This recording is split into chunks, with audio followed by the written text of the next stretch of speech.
This call is now taking notes. This call is now being recorded. Hello. Yes, sir. Yes, sir. I am facing some issue of network. Yeah, sir. Sure. And Jagdish, I am getting double sound. From my side, sir. Yes. Yes, sir. I mute my mouth. Okay. Yeah, fine, sir. Fine. Okay. Now I am going to share my presentation. So, Okay, sir.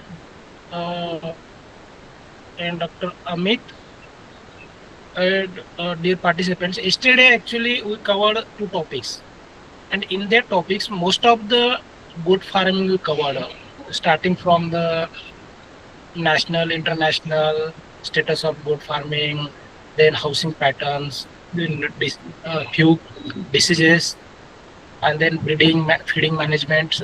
Almost we cover everything.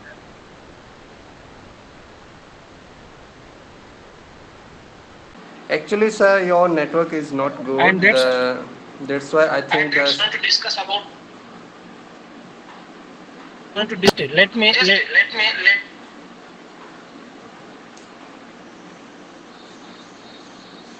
Let me go. I will move to another place. Okay, sir. Sure.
Now, sir, your the PPT PowerPoint presentation is visible, but unmute your mic.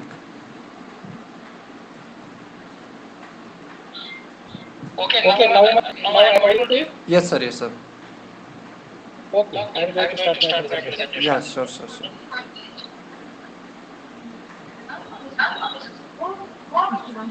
So, my topic is scientific goat farming, importance and scopes and management practices in India. After this presentation, I will take this presentation about 20-25 minutes, and later on I will discuss about artificial inseminations and laparoscopic insemination in the small ruminant like sheep and goat. Okay. So, do you know some fact about these goats? Like that, among these, goats are the first livestock species around 10,000 years ago domesticated. Okay, and they have an odd eyes. Their pupils show that that's ecological niche, and goats are born with the teeth. They have unique digestion systems, and they born with four stomach. The milk of this goat has typical characteristics, and it's have its own importance throughout the globe. And the Kashmiri fiber, which is getting from this Chanthania of the dish sheep goat, the most economic and expensive fabric in the world, that is we are getting from the goat. So some self-test before choosing goat. Why you are going to choose goat? Because these goats having typical character. Goats are having different specific uh, adaptability to the nature, and are definitely used for their mutton purpose and meal purpose and fiber purpose. So first thing we should know why we should choose goat. Sir Who? Sorry for interruption sir, वो आपका ना PPT presentation mode पे नहीं है और आपका slide भी change नहीं हो अच्छा रहा है। हाँ, अच्छा, एक मिनट एक मिनट। आप सर ना ये रीबैक आप थोड़ा सा उससे एग्जिट हो जाइए, देन ज्वाइन करके अपना इंटायर स्क्रीन शेयर करके पीपीटी प्रेजेंट करिए। अच्छा अच्छा, ठीक है। हाँ, वो डेस्कटॉप मोड पे प्रेजेंटेशन में थोड़ा प्रॉब्लम आता है। इंटायर स्क्रीन शेयर करिए, आ जाएगा। हाँ, okay okay okay.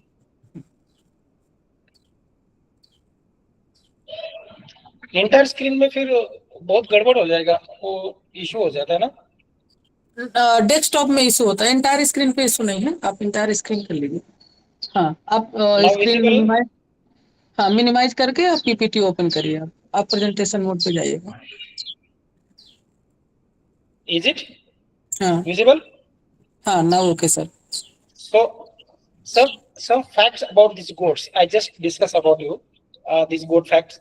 So first, who will buy your goats or goat meat? You have to think about this one. How will you produce your goats or goat meat? And are goats a good fit for your farm and family? Will it be profitable business? How much money do you want to make the selling live goats or goat meat? How much time and money are you willing to invest? And all things you have to note down, and then get the answer from yourself, and then you can choose your good business as a good business.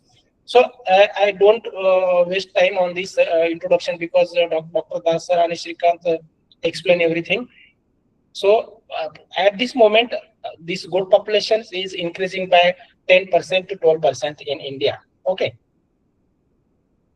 So globally, India ranks first in the goat populations, and among these, Asia and Africa, they are contributing largest populations of goat. That is around more than 90% of goat populations. Significant contribution to global meat and milk and fiber productions, because these goats. And top countries among these goat populations are China, India, Nigeria, Pakistan, Bangladesh. These are the some previous data, 2013 data. But anyhow, India is the top in this goat populations. So this is a summary of goat statistics. Because globally 1.2 billion goats are available. Among this, 148.88 million present in the India, and it contributes around 13.39 to the total goat populations, and they are ranked in the first. And the total livestock populations in India, goat contribute around 27.8%. And they in comparison to the milk productions overall the world, 33% this goat are contributing to the milk productions, and 7.9 million tons milk annually produced in India. So, and in case of meat share, 14.47 the meat productions contributing in the international, and 27% in the Indian. So, goat farming. Mahatma Gandhi told that goat is a poor man's cow. Why? Because goat having many advantages over cow. That's why poor man's cow is and this is nothing but a little cow. Goat farming is growing as a commercial venture, especially for the meat purpose and milk purpose, but remains predominantly unorganized and practiced by smallholders using traditional methods of goat farming. Goat farming offers employments and incomes, and particularly for the small and marginal farmers, with the commercial farm reporting the substantial profit. So there are some strengths and weaknesses or challenges in goat farming. So first strength is that hardiness and adaptability of this goat. And we require initial investment as low investment, and that's why we are choosing this goat as a positive, as strength.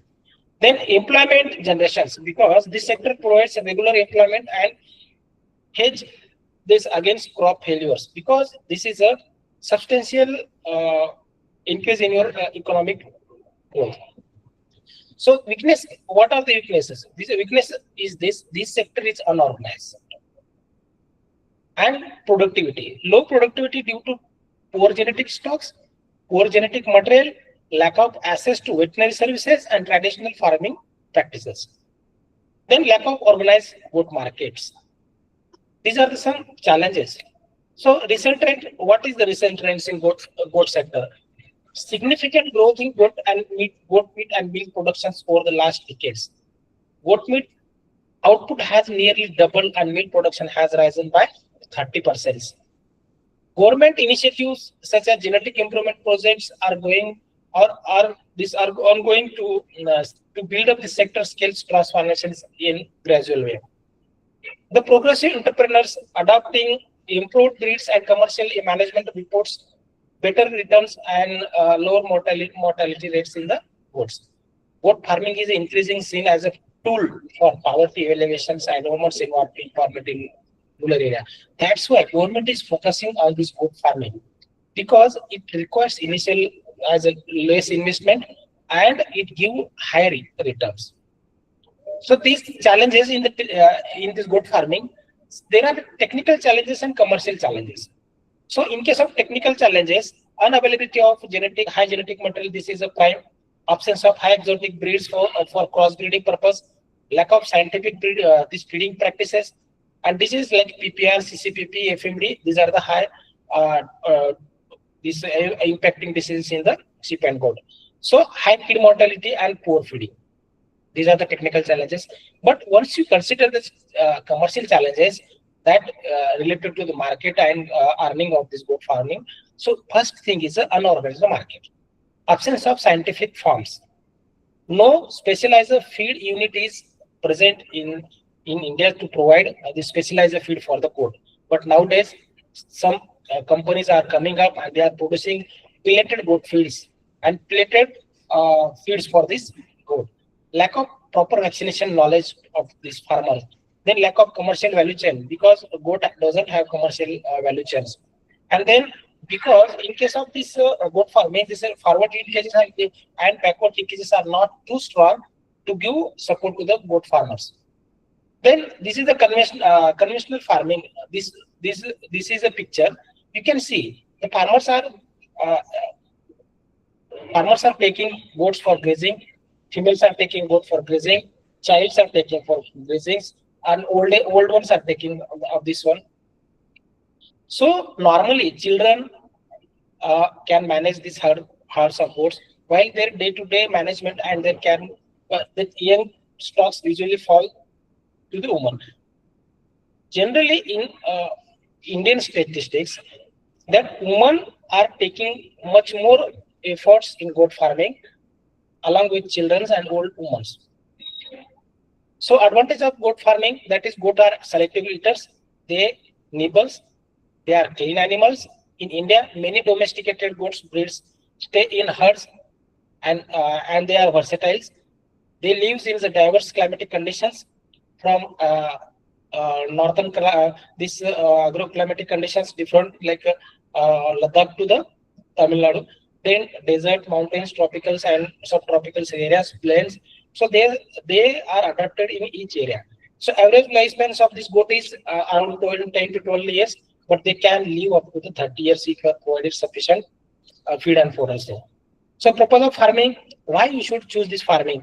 First thing is, if you are choosing this farming for the meat purpose, then that is your objective. Milk production or exporting, breeding for generation of the stock generation, or wool production or mohair production. In India, around 1.21 million tons of goat meat, that is 13.8% total meat production, and 0.18 million tons of skins and 6.28 million tons of milk. Mostly they are produced from these goats. What is the secret of goat farming? First thing is the land and shelter, which is required for this goat farming.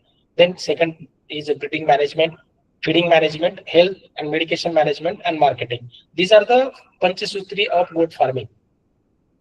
if anybody is relatable and is having knowledge and he's taking care of all these 5 challenges, then he will be succeed in the goat farming. So landless farmers can rear few goats because goat requires land to graze and give feeds to the goat. So landless farmer can rear. Then smallholder farmers. These farmers don't have sufficient land, but they can get that feed and fodder from their agricultural products, and they can utilize for their this one. So marginal farmer and large farmers. So in India, only 3% are large farmers, more than 5 acres of lands. Type of goat farming. There are 3 types of goat farming: extensive system, semi-intensive system, and intensive systems.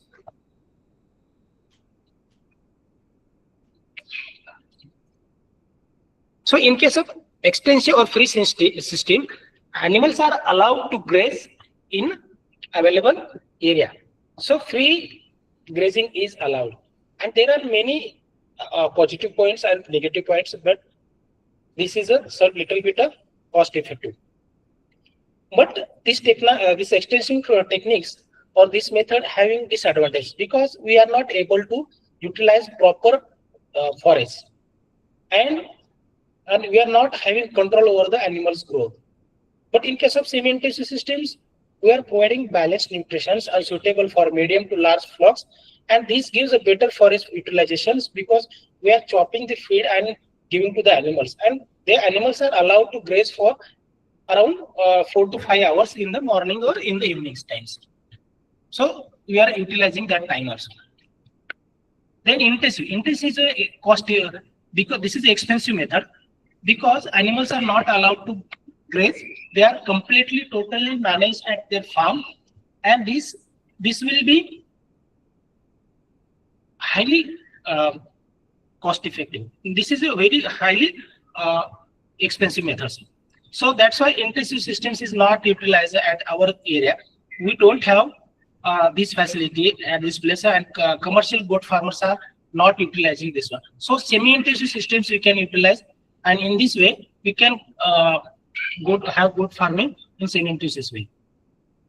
You can see these are the pictures. Goats are grazing in the field, and in the semi-intensive systems, goats are having feeding in the farm section, and intensive systems completely goats are managed at farm.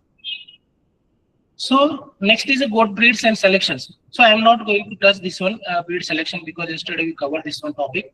So around 39 registered breeds are there according to 2024 data, and ICAR developed many breeds, improved that breeds like Jamnapari and Usmanabadi.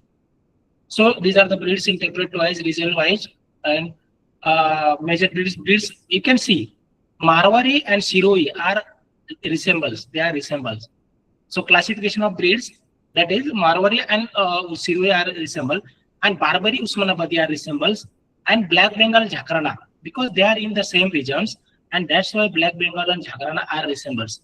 So Jamnapari, this is a milk breed, and it is some extent to resembles to Marwari and Shiroi.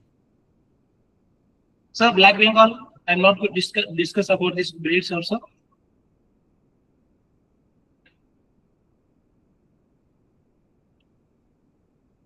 For milk purpose, Jamnapari, Bittal and Surti we are using. So breed suitable for the fiber production, that is the Changthani, and from the Changthani we are getting Kashmir or Pashmina, and from the Chegu that is present in Himachal Pradesh and getting in the this is JNK. So housing of goat. In case of housing, the first thing is that the housing we should not expenses on housing, and we should make this house from available resources, and it should be economic. That housing is the prime motto of this house is to provide protection from rain, wind, humid air, and heat. So this one and prey. Like it protect from adverse weather conditions, and it give protection from the rain, humidity, and predators. So and it required minimum requirements, minimum labor requirements for feeding purposes and management purposes. So The ideal shed should be dry and it should be draft free and well ventilated, because there should not be any accumulations of gases. So ideally 60 to 20 feet that house should be there, with 6 feet height at side and 8 to 10 feet in the center is ideal for around 60 to 80 goats. General flock 60 to 80 adults breeding females and are this house in this sheds and give ideal goat cows. So floor space for required, adult goat required 12 to 16 square feet per goat. Then lactating and pregnant, it requires 20 square feet. Bucks require 20 square feet. Kid required 5 to 7, 5 to 6 square feet. And if the kid is 3 to 5 months, then it requires 8 square feet. 6 months onward, the 10 square feet per kid is required. So the direction of this shed should be east-west direction, and it opens the area should be open and free for air. Land should be dry and high, should be at high altitude, and then the floor type may be as usual, like sandy or muddy. Then this water should be available ample at that place and should be clean. Then electricity is required for the chapping and lighting system, and road is required for the transportations and for fodder you require some little bit lands. Feeding management is there, so I'm not going to discuss about this one, feeding management. So this one scientific is not required.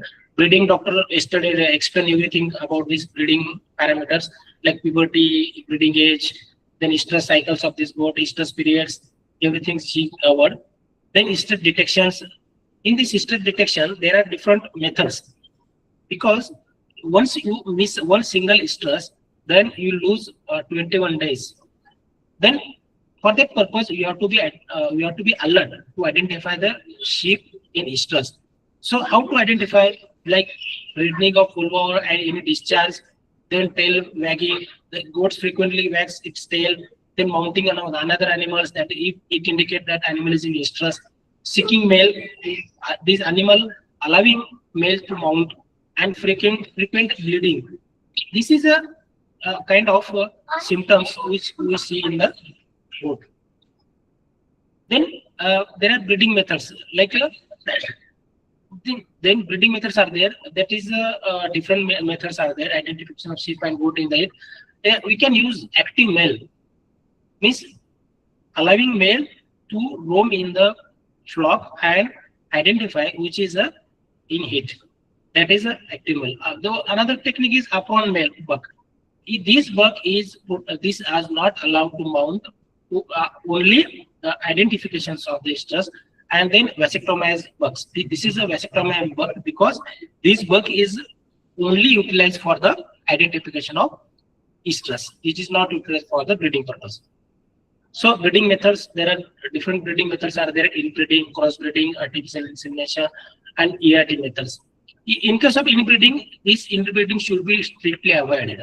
So that for that purpose, any rams or buck which is available at your farm should be changed after 2 to 3 years of that age. Then crossbreeding, we are allowed crossbreeding with elite bucks. If your mandate is water production, if your mandate is milk production, then you have to choose accordingly your buck, and that animal should be utilized for the purpose of only mutton, because after crossbreeding you are diluting our genetic material, and that's why the original breed is not maintained at your farm. So if you are using this crossbreeding, then crossbreeding should be used properly with the help of any scientific knowledge. Then second is artificial insemination. In artificial insemination, we can discuss in another PPT. So ERT methods, that is artificial insemination, offer best means of distributing gel plasma from nucleus breeding flock to many small flocks within each ecosystems. And fresh as well as frozen semens are utilized in this technology. The speculum method of insemination is used for the ewes and does, because in case of sheep and goat, there is difficulty to inseminate them, and that's why speculum method is used, commonly used. Generally, artificial inseminations lead to lower reproductive rates than natural services and frozen cellulose. And it gives even much low pregnancy rate, that it should be that around 40%. Then second is cervical insemination, is generally followed for the better conception rate, because we are putting this semen in half of cervix. Then mating methods are there. That is, first is a hand mating. Means yesterday Dr. Srikant explained hand mating, pen mating, and flock mating. Means if you are allowing one ram or one buck at a time, that is hand mating. And if you are allowing male and divide into the batches, and 20-25 females are allowed to mate, then it is a pen mating or flock mating. At any time, daytime or night time, that buck is allowed to move. In case of artificial insemination, this is a skilled method. You can see here.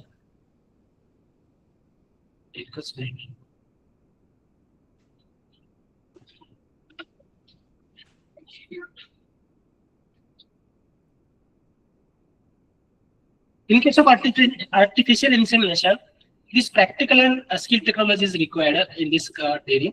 So you can see in this in situ artificial inseminations, this technique. So animals need to be lifted properly, and that vaginal scopes is inserted into the vagina. One glass speculum is there. In that glass speculum, you are inserting into the vagina and allowing to visualize estrus. And if animal is in estrus, then cervix is open, and then pipette. One small pipette around 0.5 ml to 1 ml of diluted semen were inserted into the cervix. That is nothing but artificial insemination. And this technology is coined and imported in Russia in 1899. So next is a ovum pickup and culture. You can see here. That is in first picture, follicles are aspirated. And from that follicles, we are getting ovum. And these ovums later on cultured in the laboratory. These are the pictures, aspirated pictures. This is a 24 at a time we pick up in our laboratory. And later on, this is a pictures how these follicles are visible, and they are utilized for the culture. And later on, this ovum, we are giving ovarian stimulation to the animals, and then laparoscopic ovum pickup we are performing, and then we are culturing in the laboratory, and then this ovum, this in vitro culture to the blastocyst stage, and then embryo transfer to the adult recipient. Any sheep and goat we are utilizing. For that purpose, we require different protocol. Like a donor is from whom we are collecting this ovum, and then recipient. Then recipients on 7th day of the stress, we are putting this ovum into the animals and giving hormonal treatment for conception purpose. So this is ovum pickup and culture in the laboratory. Then this is the embryo transfer. For this embryo transfer technology, we required stress synchronization. First thing, we are going to stress synchronize the animals and allowing animal to come in the heat. All animals will come in the heat. Then superovulation. In these superovulations, we required more number of oocytes, more number of eggs. That's why we are giving superovulations, and for that purpose, FSH hormones we are giving to the animals, and we are getting many number of hormones. Then by natural mating or artificial insemination, we are transferring these eggs or embryos into the animals, and then embryo are collected. Collected embryos are graded because they are graded according to the presence of coverings, that is pellucida and zona pellucida and zona coronata. The presence of these layers, if all the layers are present, then we give it as a 1 grade. And then after grading, we are distributing, culturing properly and giving back to the recipients. That is nothing but a embryo transfer technology. So you can see here in the pictures. In this oocyte, single oocyte is there, and then this chromosomes or this polar body present in the one embryo. Then it it after meiosis, and then it gives core cell, and then it gives morula after 16 and 32 cells. This getting 2 cell to blastocyst structure, that is embryo, and this blastocyst embryo we are putting into the animals. So in embryo cryopreservations, because if you get more than one embryo, and if animals not come up in the proper conception purpose, so that time we are going to 1 minute.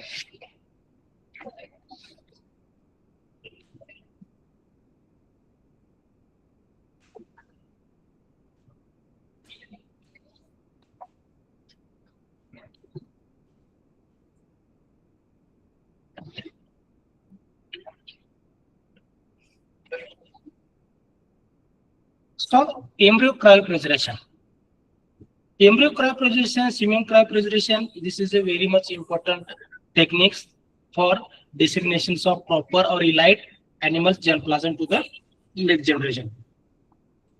So preservations of surplus or genetically improved genetic makeup, this technology you are using, and it requires freezing machines with controlled cooling rates, or glycerol, or as a cryoprotectant, or ethanol glycols, and non-fermenting agents such as sucrose and glucose are used for this preservation purpose. So in case of sperm, means sperm, that is the semen cryopreservations, they are ROS, means membrane impairment for the DNA fragmentation, and less viability for the apoptosis, and reduces motility. Then fertility potential also reduces, and mitochondrial implement increases. In case of suicides, this ROS also increasing, and membrane impairment of this DNA fragment also this is also increasing, and then viability also reduces. But still, we are using this cryopreservation for the storage and preservation of germplasm. Then in case of in vitro fertilization, what we are doing in vitro fertilization, that is IVF, we are collecting the ovum, that is ovum, and then we are culturing this or maturing this in the laboratory, that is IVM. And then afterward that, in vitro fertilization of oocytes, then we are fertilizing, we are putting a sufficient quantity of semen and sperms in the petri dish and allowing these eggs to fertilize. And after fertilization, then in vitro cultures of these oocytes we are getting, and afterward this biopsies and cryopreservation of embryo we are putting into the animals or recipients. Then this oocyte collection from the slaughterhouse or any kind of live animals, we are getting this oocyte, and then after maturations we are putting into the animals. That is nothing but for what purpose we are using this IVF? IVF is a technique through which we can multiply, or we can genetically transfer superior and elite animals genetic material to that one. If any animals is required to transfer his genetic material to the next level, then it requires around 7 years or 7 generations, and it may goes to up to the 15 to 21 years, because as a normal selection or just random selection methods.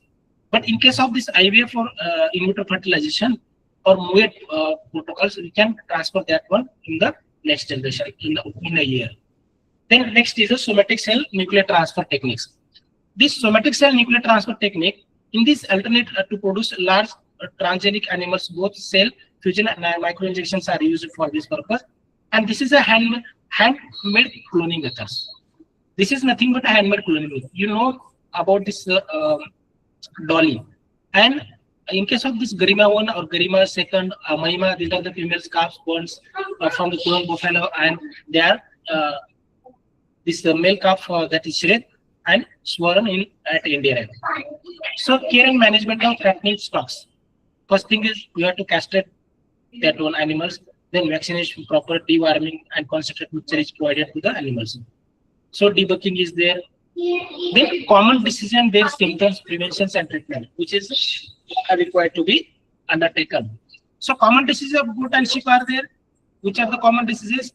So first thing is PPR is there, FMD is there, ET is there, intratoxemia is there, and so among these PPR, that is pest practice luminatitis. This is the conditions. This is known as a goat plague, and this is a highly contagious viral disease affecting goats and sheep and caused by the morbillivirus. Okay, this is viral disease, and it spreads through secretions and excretions like eyes, nose, mouth discharge. And what kind of symptoms are we getting in this PPR?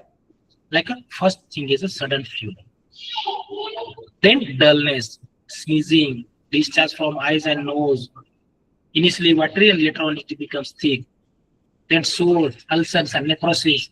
That is nothing but a dead tissue inside the mouth and on the lids. Then later on it convert to pneumonia. Then abortion in pregnant goats and high mortality rate in young animals.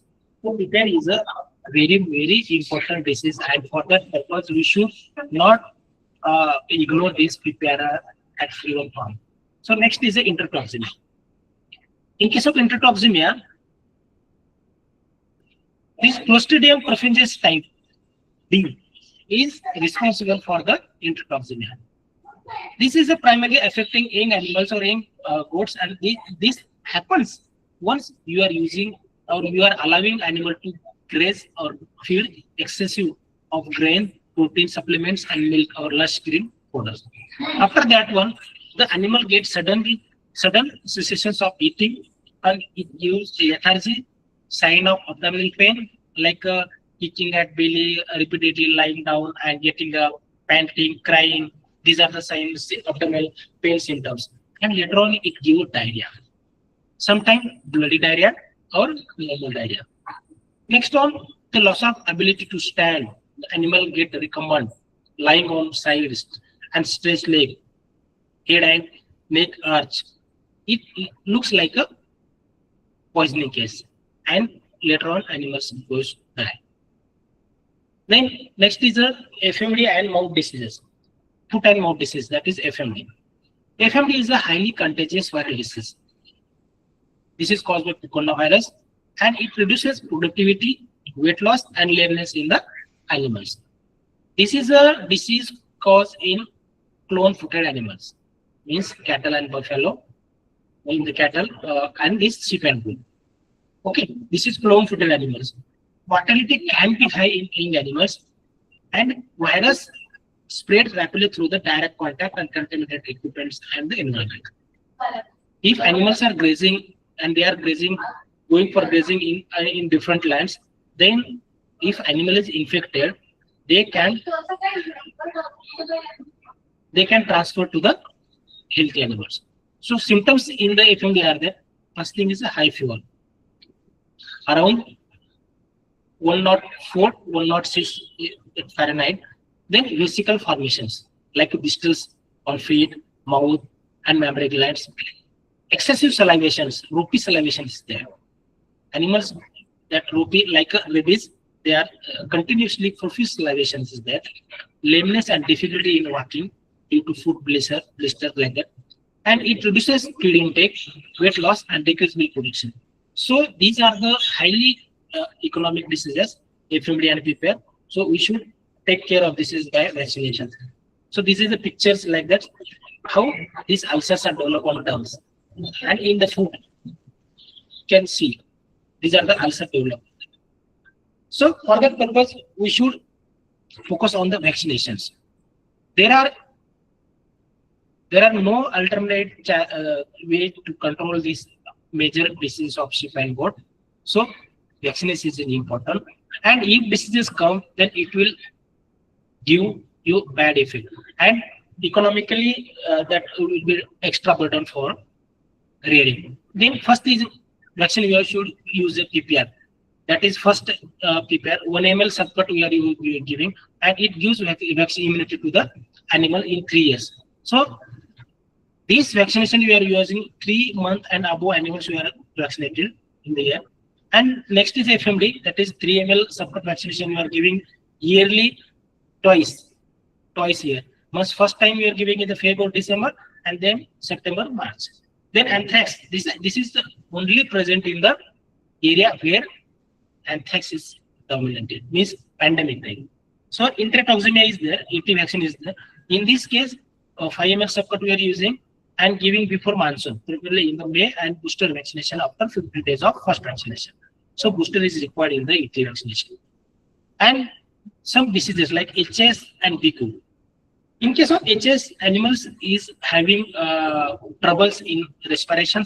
They are not able to take respiration, and neck is swollen. The animals getting high temperatures. Animal is not able to take feed. So this is HS is a disease which is very harmful, and it will lead to mortality in animals. So HS vaccination is required. 6 months or not one animals, and we use annually in before monsoon. Black water.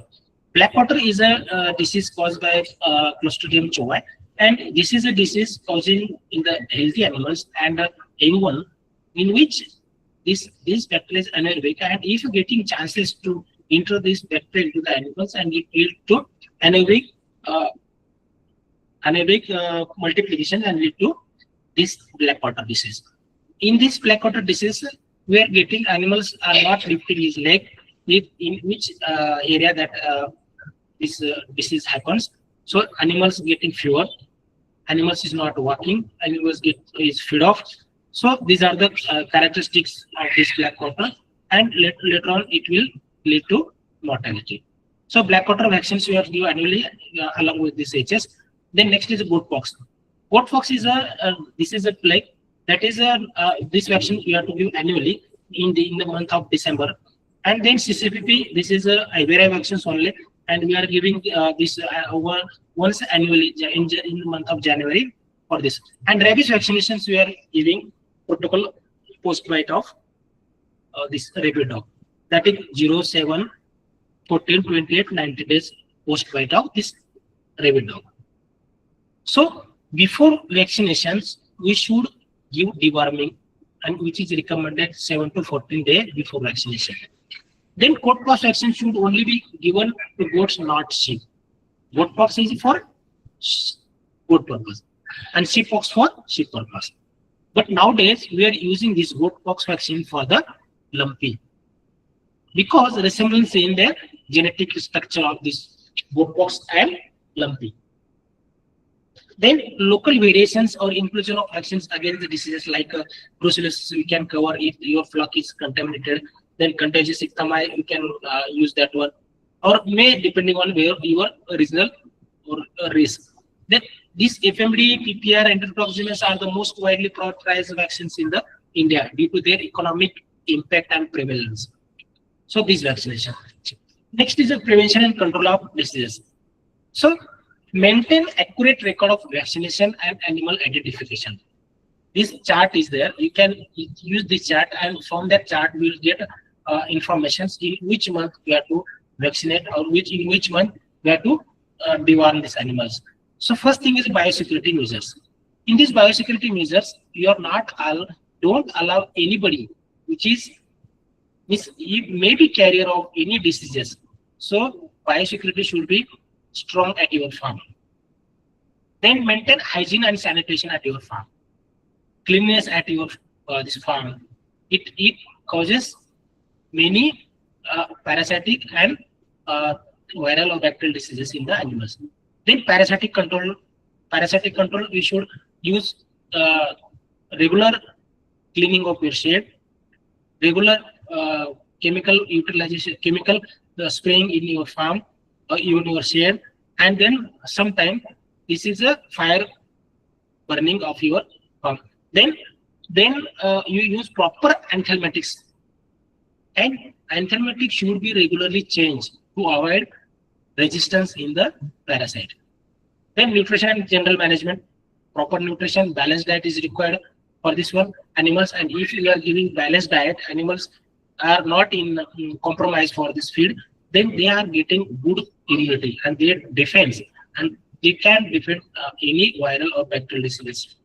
If animal health monitoring, any health conditions happens to the animals, we should monitor their behavior, their walking, their routine follow-up at farm, like monitoring that behavior you have to monitor their eyes, uh, their ears, their walking style. That everything you have to monitor. If anything seems to be recordable, then you record and then isolate the elements and monitor for the further examinations.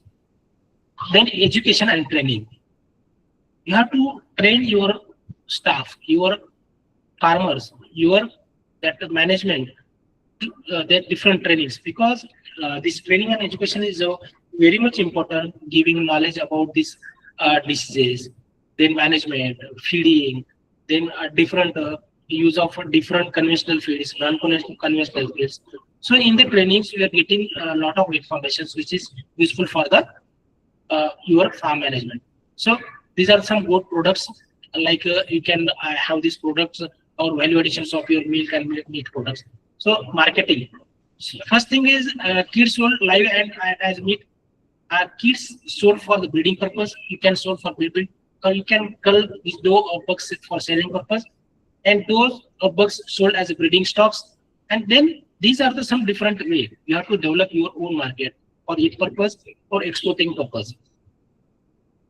These are the some marketing value additions. You can different type of ways like sell meat or meat product instead of live, wood, wholesale, restaurant, direct to consumer, farmers market, all farm sales are event caterings. And then how we are going to value add this cost? There are also added costs like the processing, wrapping, packaging, labeling, storage, and sale and distribution of this one, record keeping office, and cost employing with regulations. So there are risk factor in good farming business, like a probability of or chances of event, exposure of financial this impact if a event occurs, seasons, disease exposure, then sources are there, productions are there, price and market risks are there, financial losses are there, legal and business regulatories are there. These are the some risk factors in the business. Then opportunity in the good farming, which are the opportunities? This sector is growing. Means we have a lot of opportunity in this.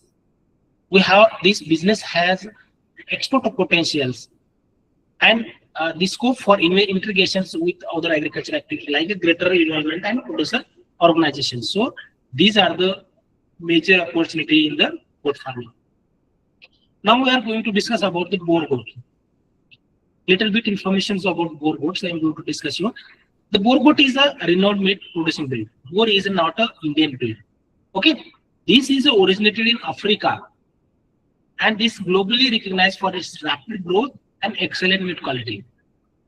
This developed in 90s through crossbreeding in indigenous African goats with European goats. This is a product of crossbreeding. So physical characters are there. Boer typically have a white body with distinctive brown head or and ears. So ears are long and pendulous type, similar in appearance in Nubian goat. Nubians, Anglo-Nubians might be knowing. So Nubian goats. Boer goats are large in size, and it may ranges 86 to 104 kg, means around 190 to 200 pounds in male, while males can range up to the 90 to 150 kg. So if your mandate is mutton production, if your mandate is for slaughter purpose, then definitely you choose this kind of pig, because we don't bother about this. We want higher growth, like pig. They can grow up around 100 kg in 6 months. Then next is a muscular build. They are known for their robust muscular conformations, which result in high dressing percentage and greater meat yield. In case of goat, we are getting almost 50% of dressing percentage. So this is a picture, ideal pictures of Boer goat. See the structure. This is a head, neck, very big neck is there. Then thighs are big. So this is the ideal picture. Why you are using this breed in Indian territory? Because it has the ability to adapt in such conditions, like particularly training in the hot and semi-arid on arid regions. They are extremely resilient and can adjust to almost any climatic conditions, from hot desert to the snow-covered mountains. So they are highly adaptable animals. That's why I'm using this in our area. So next is reproduction. So boar goats can breed year round. They are capable of giving birth to twins and sometimes even triplets with a tuning percentage of 40 to 50%. So tuning percentage is very high in this boar goat. So they are used for rapid growth purpose. Boar goat exhibit a fast growth rate. Under favorable nutritional conditions and favorable conditions, they can achieve weight gains over 200 grams per day. Then you can assume in a year what will be the weight. So managemental practices in the goat, that they require around 20% CP. So protein, they require balanced diet. In that grasses are there, refuges are there. Then everything you have to include. Then feed components which is used for this growth purpose, that is pasture grasses, good quality hay, supplementary grain mixtures we have to provide. 7.5 to 11.5 liter per day water intake capacity is there. So accordingly, you have to provide water. If you are going to change any diet in these animals, we should change it gradually. So it will not hamper their digestive system. Then next is a shelter and fencing. Shelter, as per our normal goat, we have to do shelter, but we have to extra space requirement. That is, it's as his body is low. Then fencing, they are very strong and they can jump up. So around 5 to 6 feet height of fencing is required in these animals. So health management, like same in our animals, parasitic control we have to do, then vaccinations we have to do, then good care is required because we are not allowing this animal to graze in the field. That's why regular inspections and cleaning of food is required. Then health records, maintain detailed records of the herd's health and productive health in early identification of potential problems. So breeding management, that is first is the thing is bug selection. Selecting bugs with good genetic quality is vital for improving the herd's productivity. Then bug doe ratio, around 1:25 females were allowed in this animal. Then kid care, newborn kids require protection from cold. Their navel cord should be disinfected immediately after birth. Kids should also be vaccinated according to our vaccination schedule, as like our animals. Then boar goat, that we are having market potentials and economics in this boar goat, like high demand. There is substantial and growing demands for goat meat in India, like Java, and the demand for meat typically increases during the festivals and special occasions like a Akhad. Then broad specific acceptability. Goat meat faces no religious restrictions, making it more widely accepted than beef and pork in India. Pork goods are highly valued in the market due to their rapid growth and superior meat quality. And this boar having high export potentials. India is the largest exporter of sheep and goat meat globally, and this primarily to Gulf countries. Boar goat meat also has demands in international markets. So local acceptance is a little bit less because we think these Usmanabadi or Black Bengals are highly edible and highly tasty meat. So potential for crossbreeding.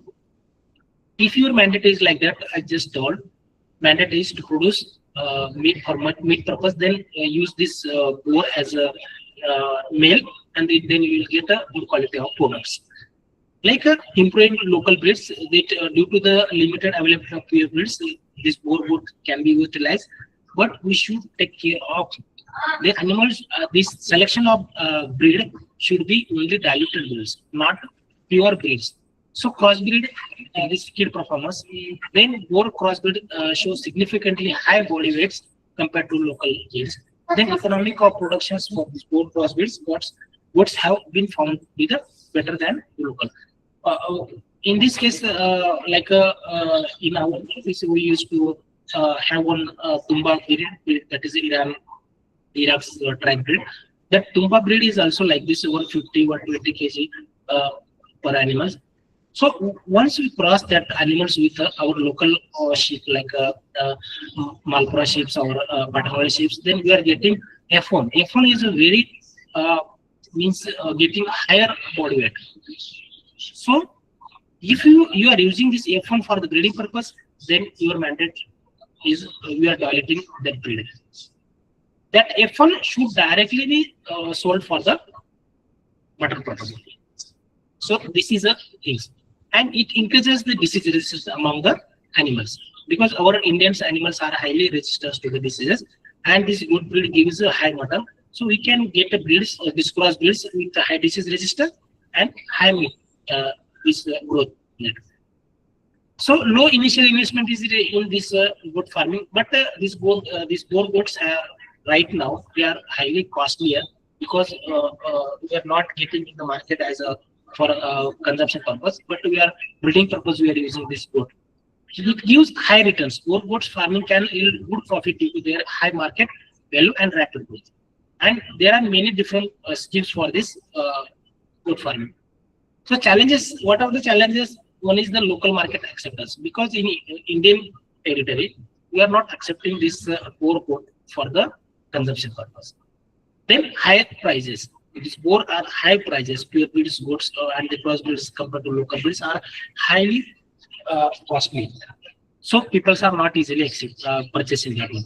Then availability of pure breeds. Pure breeds goats are available in limited numbers in India, and female boar goats are really available for the sale because females are not selling. So only males are selling for the these are the different cuts of boar.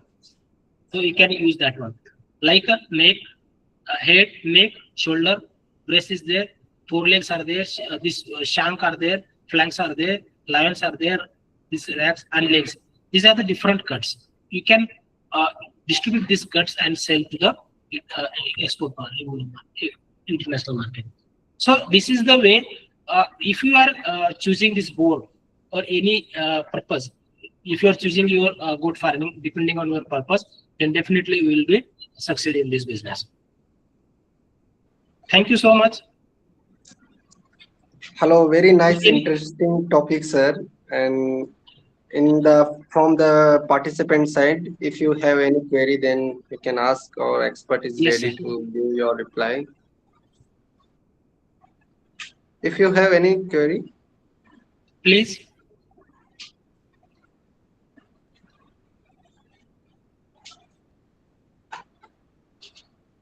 I think they don't have any query. Something.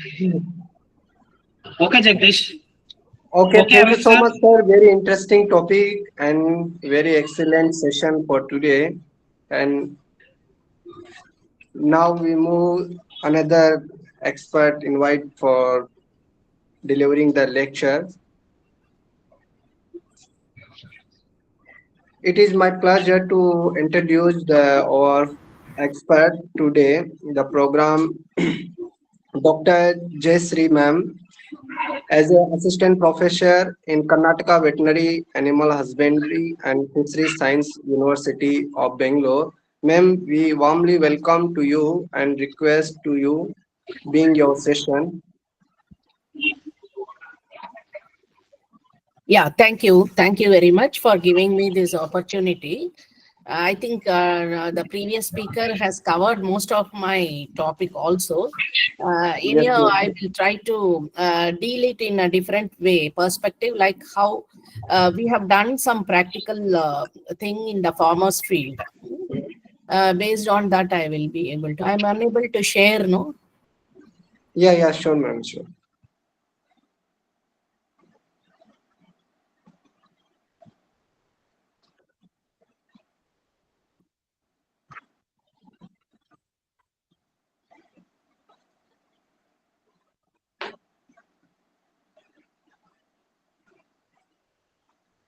You are not allowed to share, it says. No, ma'am, please go in the mm, presentation, the Yeah. presentation mode. After that, the one window is come out. Entire screen? Yeah. Hi, entire screen, yes, ma'am.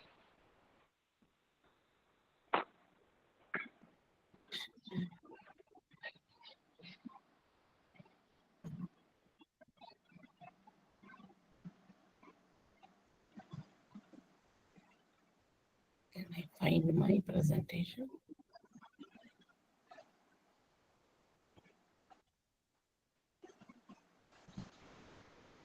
I don't find my presentation.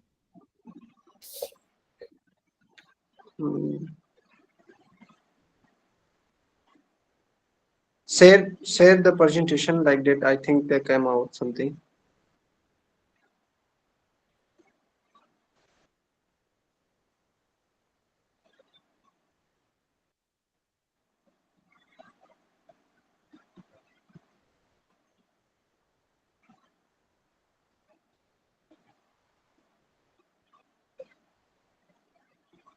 Is it seen? Open your entire screen.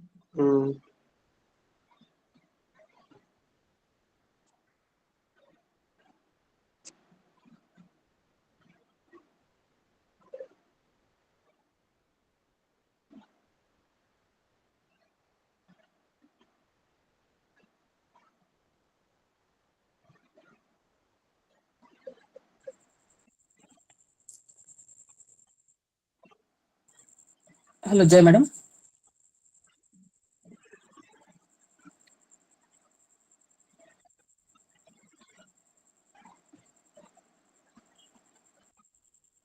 I think she is left, ma'am. ये थोड़ा रुक जाइए.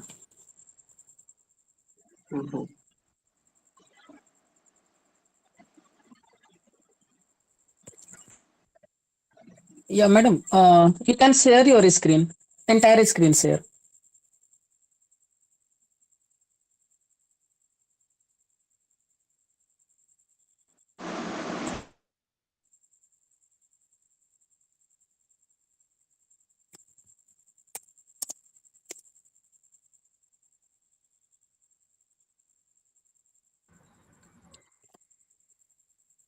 Share screen. Yeah, entire screen, madam. Entire screen. Yeah. But in the bottom it should come, no? That is. Yeah. You can go through. I'm guiding. Yeah. Share. First, share your entire. Yeah. Minimize your screen, madam. Huh? Minimize your screen. Yes. You can Now go. you are seeing? Yeah. Yes, madam. I will make it Go on presentation mode, madam. Presentation I'll go mode. to the presentation mode now. Yeah. Now, okay, madam. Huh. Okay. So I will start my presentation. See, I will be tackling on actually selection of goats. How actually practically, I think some participants are farmers, if I am right, in the audience who are in. Are you able to hear me? Are you able? Am I audible? Yes, ma'am. Yes, ma'am. Yes, ma'am. Yes, ma'am. Yeah, my screen is saying. No, I will continue. Yes. So this is one of the picture I'm very passionate about to show. Though it is from a farmer's field, how exactly a pen and a run is being traditionally created in a goat farm, where a sufficient shelter space is given as well as a run space is given. So this is one thing which we have to adopt continuously also in the goat management practices. So what I would like to say is the sheep and goat, most of the time they are kept together as a flock, and we can see the sheep flocks going behind and the goat are leading. So normally that is happening or it is observed in any flock or a migratory flock also. So here our thought process should go, how exactly scientifically we are going to change this from whatever is traditional to a commercial thing. So when we think of whether we have to adopt all the traditional practices and at the same time how to encash upon the meat or the milk production, how we are going to do with a selective breeding program. That is my thought process here. So some of the, I will be covering the common sheep and goats together, how these are all some of my own collections, pictures. So most of the time nowadays we see the semi-intensive system is more popular among the goat farmers. So these are all different forms of pen and run constructed with the locally available materials. So now these materials, though they are having many advantages, that there are also some disadvantages. So especially in times of natural calamities, like when there is a flood or heavy wind, how these flocks are going to be protected. That is one of the major challenge we can face when we have these type of traditional constructions. But now of late people are going for heavy investment constructions like this, where it is going to be an expensive venture. But this can be a profitable one only when it is in a large scale. That is what we think. But there are some smaller models also coming to motivate small flocks, people having smaller flocks. So this, whatever may be the rearing practice, we want to see them how the farmers are going to orient themselves as a farm pruners, like as an entrepreneur with a high quality mutton and goat milk production. So here in this aspect, when we see the major thing, which points we should note is the breeding, feeding and management. So here the question comes, what is the choice of the breed? Choice of the breed and the breeding method they are going to use. So the previous speaker was telling about a few information on the breeds as well as the breeding methods about the artificial insemination or the embryo transfer. How exactly we are going to do, that is also one of the important points which a farmer should know. Then another one, how we are going to mimic the natural grazing, but at the same time not compromising with the nutritional demand of the fast growing breeds.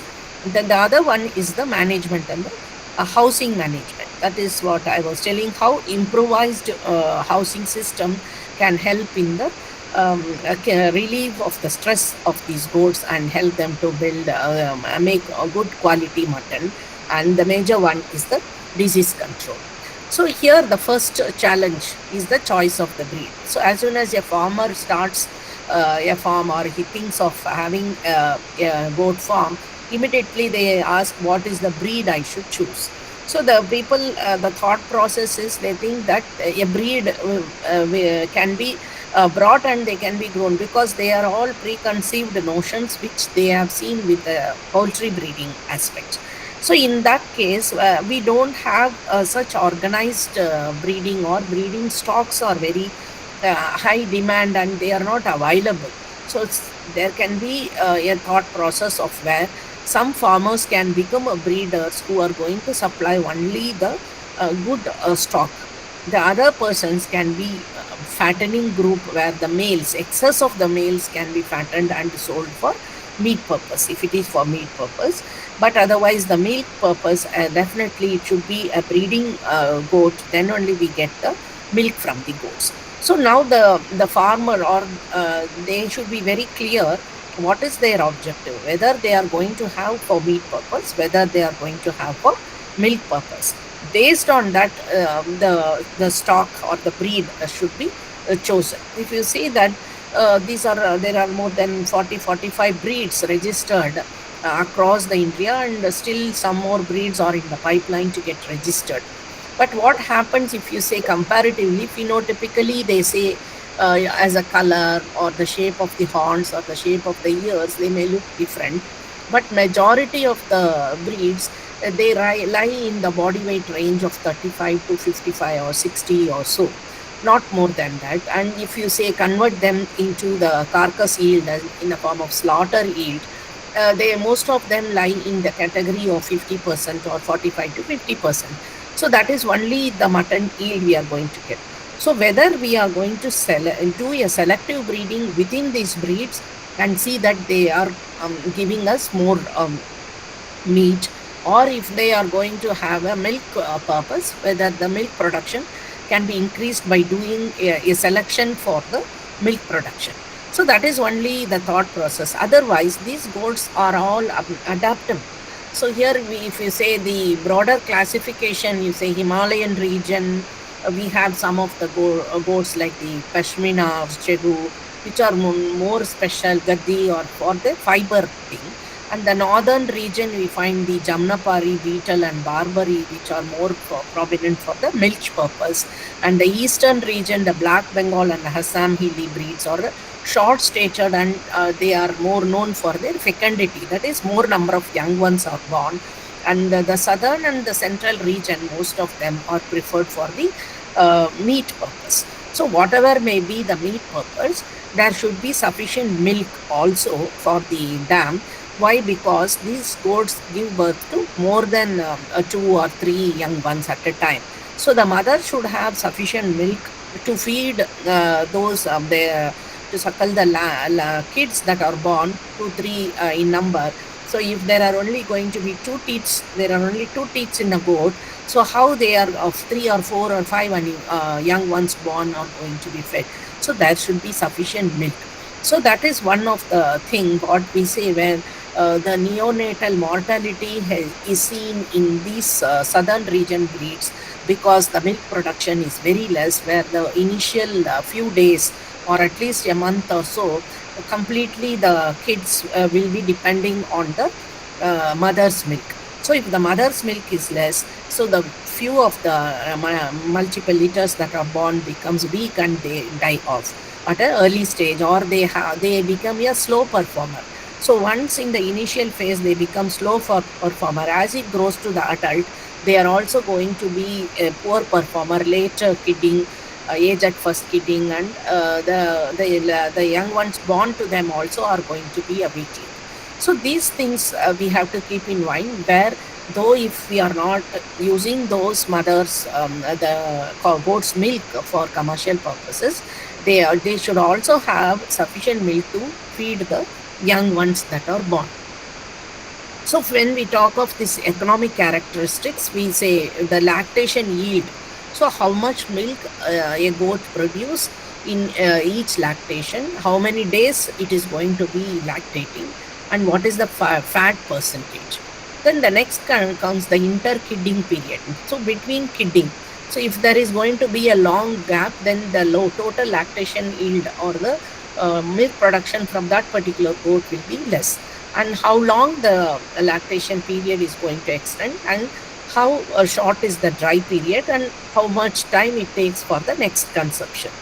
Then the tupping percentage is how many males are required, or the sex ratio of the male and the female, and how many times or how many males are required for a flock in a thing, and whether the male is sufficient to mate more number of females at a time. So these are all the things which we have to keep in mind when we think of having a breeding farm. So the sex ratio and the healthiness of the male to mate as many number of females at a time, and all the mating has to go into a successful conception, giving birth to kids. So these are the few points we have to keep in mind. Whichever breed you choose, whether you have to ascertain these aspects, or by interaction with the farmers, or observing the farmers or the performance of those, you select any breed for that matter, which is having the best performance.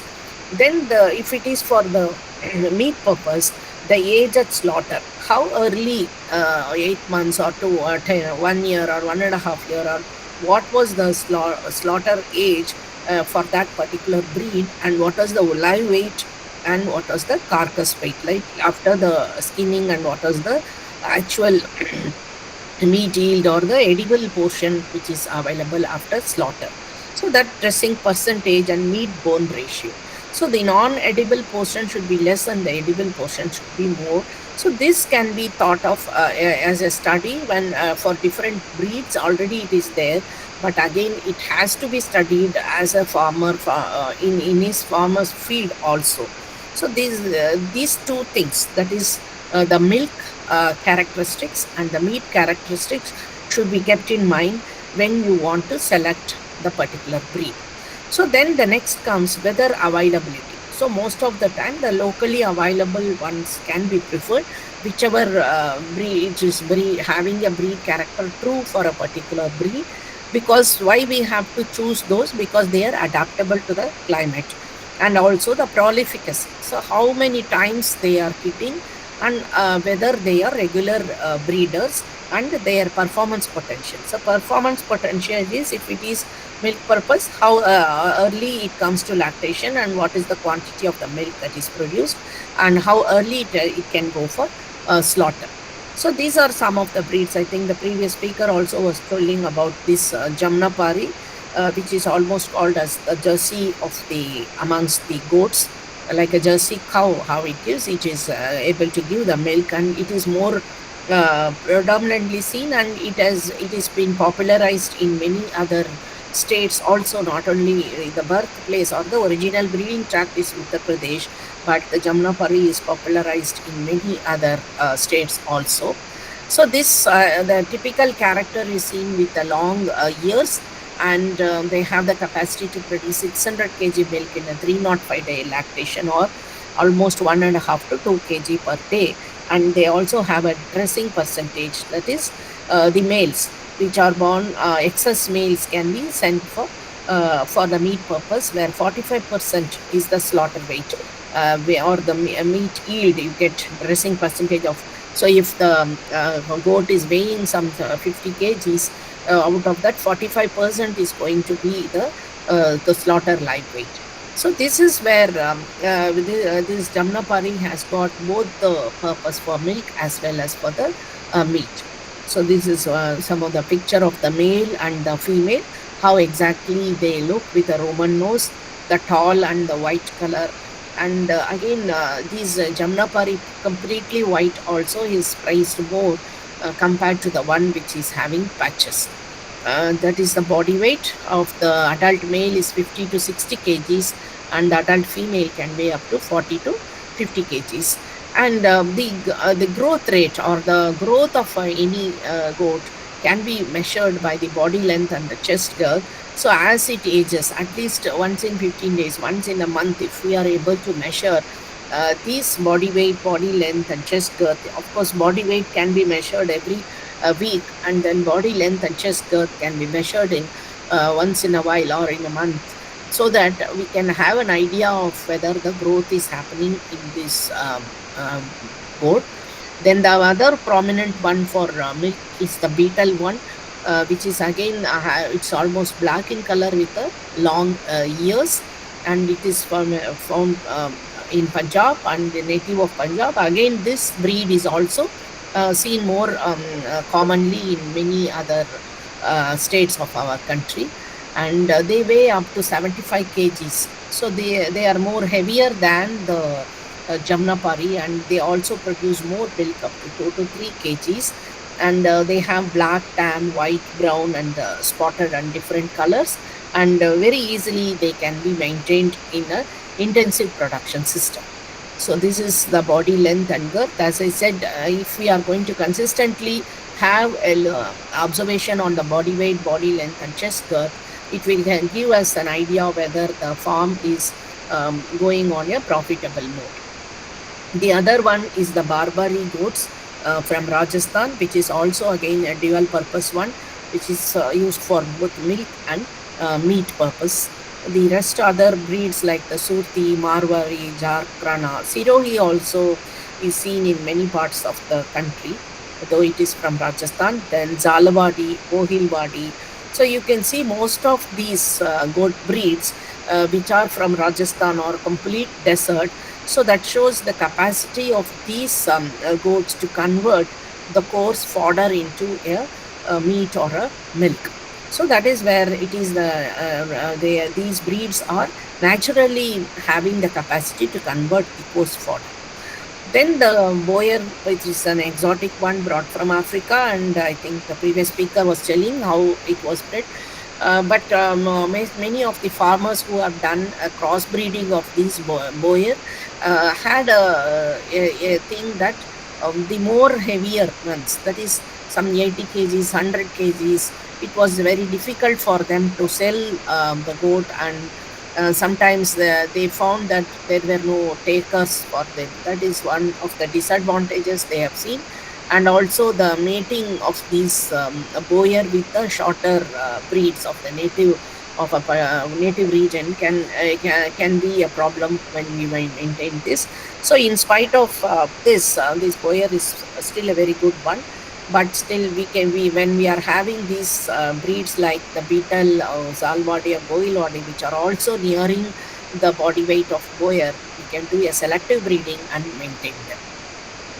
So the natural or artificial breeding methods, so most of them resort to natural breeding methods. Then the sex ratio is one of the important thing. Whether 20:1, 20 female is to 1, or 20 to 25 female is to 1 is the ideal ratio. And then the replacement stock. So every year the males or the females have to be replaced, and the farmers have to have a watch on the inherited disorders. So any abnormality like the cryptorchid conditions or any other abnormalities observed, whether it is from the male or the female, has to be identified, and they have to be removed from the breeding group. The very important one, which I want to say, whichever breed they want to select, they have to do have an idea about this body condition scoring. So this is based on the observation of the hind region, which is see the I will go to the next slide. So you can see here this in this photo, you can see the back region of the goat. A person is putting his hand and he is feeling. So it is this portion, that is the hind portion, which is picturized here. When you find this bone prominence, the bone is prominent, no fat cover, and the muscles are wasted, and the bones or the hip bones are also prominent, and it can be easily felt by passing your hand. So this scoring, or this is a very weak one, and with small pressure, if we are going to piece the spinous process, again it is given as a body condition score 1.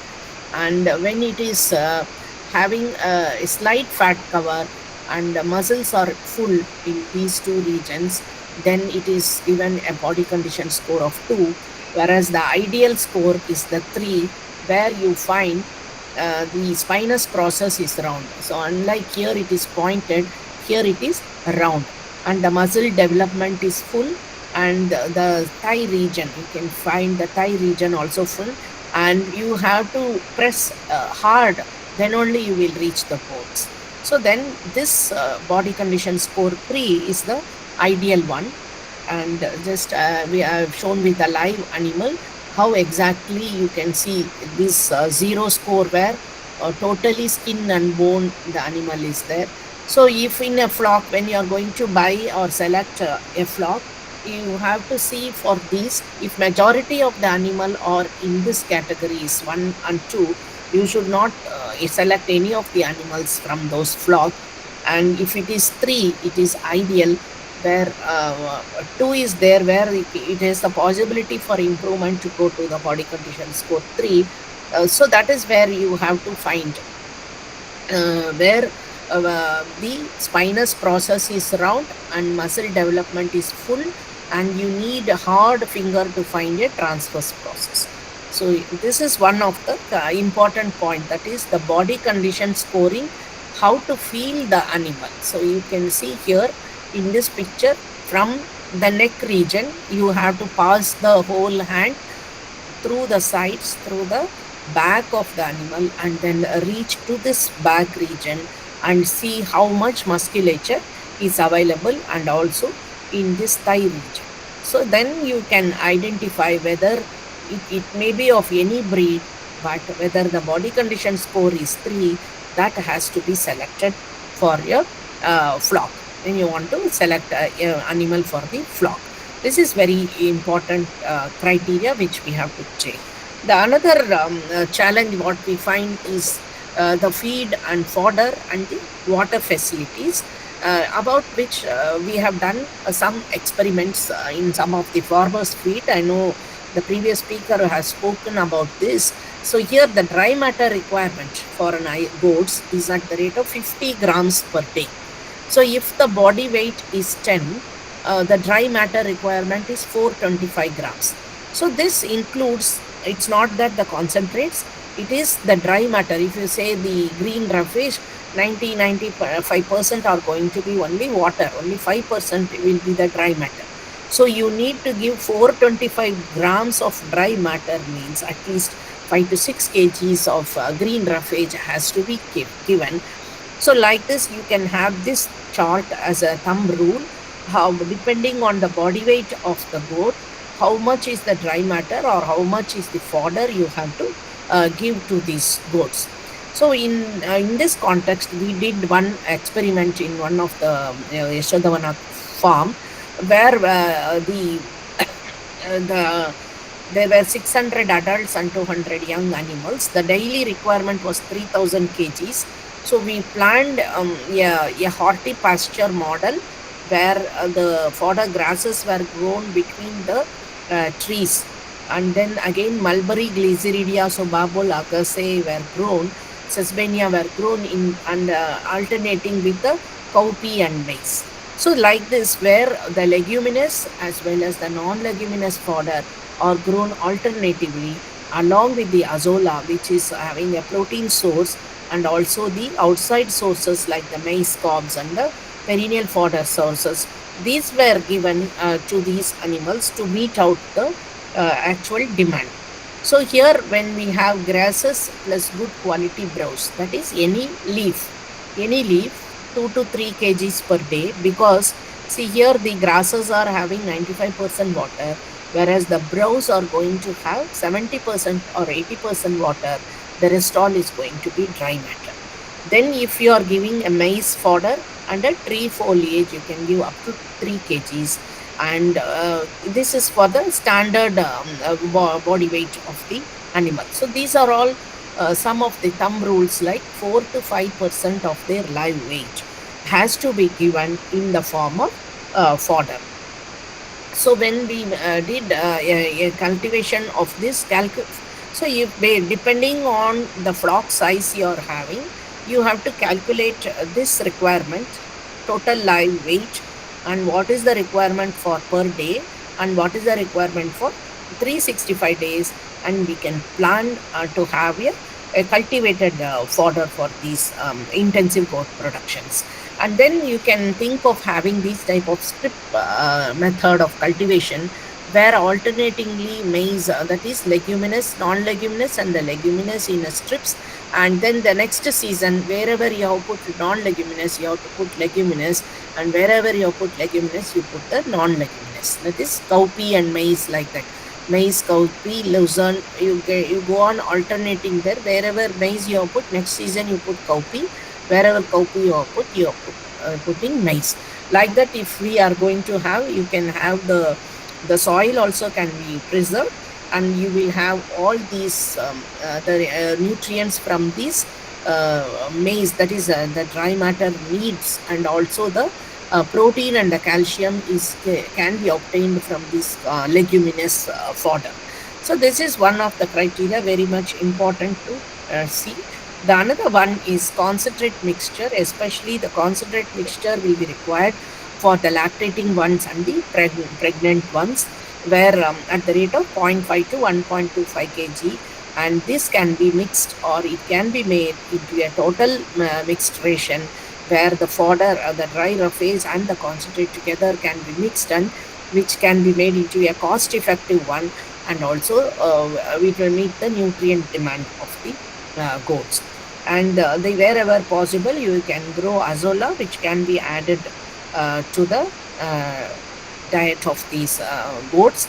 And these fodder, whenever there is a lush season, you can grow more fodder, and they can be stored in the form of silage, chaffed, and always chaff cutter and chaffing and feeding will conserve the fodder for many years, many days. You can feed the available, because the fodder wastage can be avoided. These are some of the tips which we have to have in mind when we do the commercial goat farming. Then the another one is the housing, ventilation, and the flooring. So the as I was telling about how there is risk of these type of housing, but the alternative or simplified housing methods can be followed. In this also, we did one of the study where how these traditional housing, what was the weight gain, and these are some of the smaller models created for the purpose of small flocks, where it is having a ramp and a raised platform. You can see here also it is having a raised platform but made of thatched material. So how this is going to have an impact on the growing. So here the ventilation, you can see here how much of ventilation is here and how much of ventilation is available here. Then these are the different models which we have studied. All the growth rate of the goats maintained in this type of sheds, and these type of sheds. These three were documented, and this is one more raised platform we see in some parts of Karnataka where there is more rain. So the most of the months it is receiving heavy rain, so they keep sheds like this. And these are all somewhere dry land parts near Bangalore and all, where there is scanty rain. So here also this is Paka shed, but cross ventilation is not here. So here it is more crowded. This, so that was the stress the animals were facing. So when we did these two as one criteria, and we compared the body weight growth, there was consistently difference in the body weight growth of these two sheds. And so these are the methods we have used to measure the body weight, to measure the body length, and all those things in different seasons.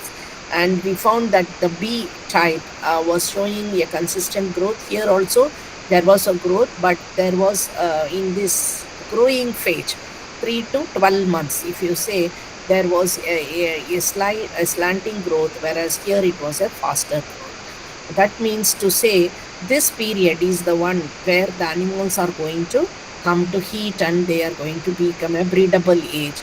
So in this category, the breedable age was getting postponed to more than 1 year, whereas here they were coming to heat at 10 months or less than a year.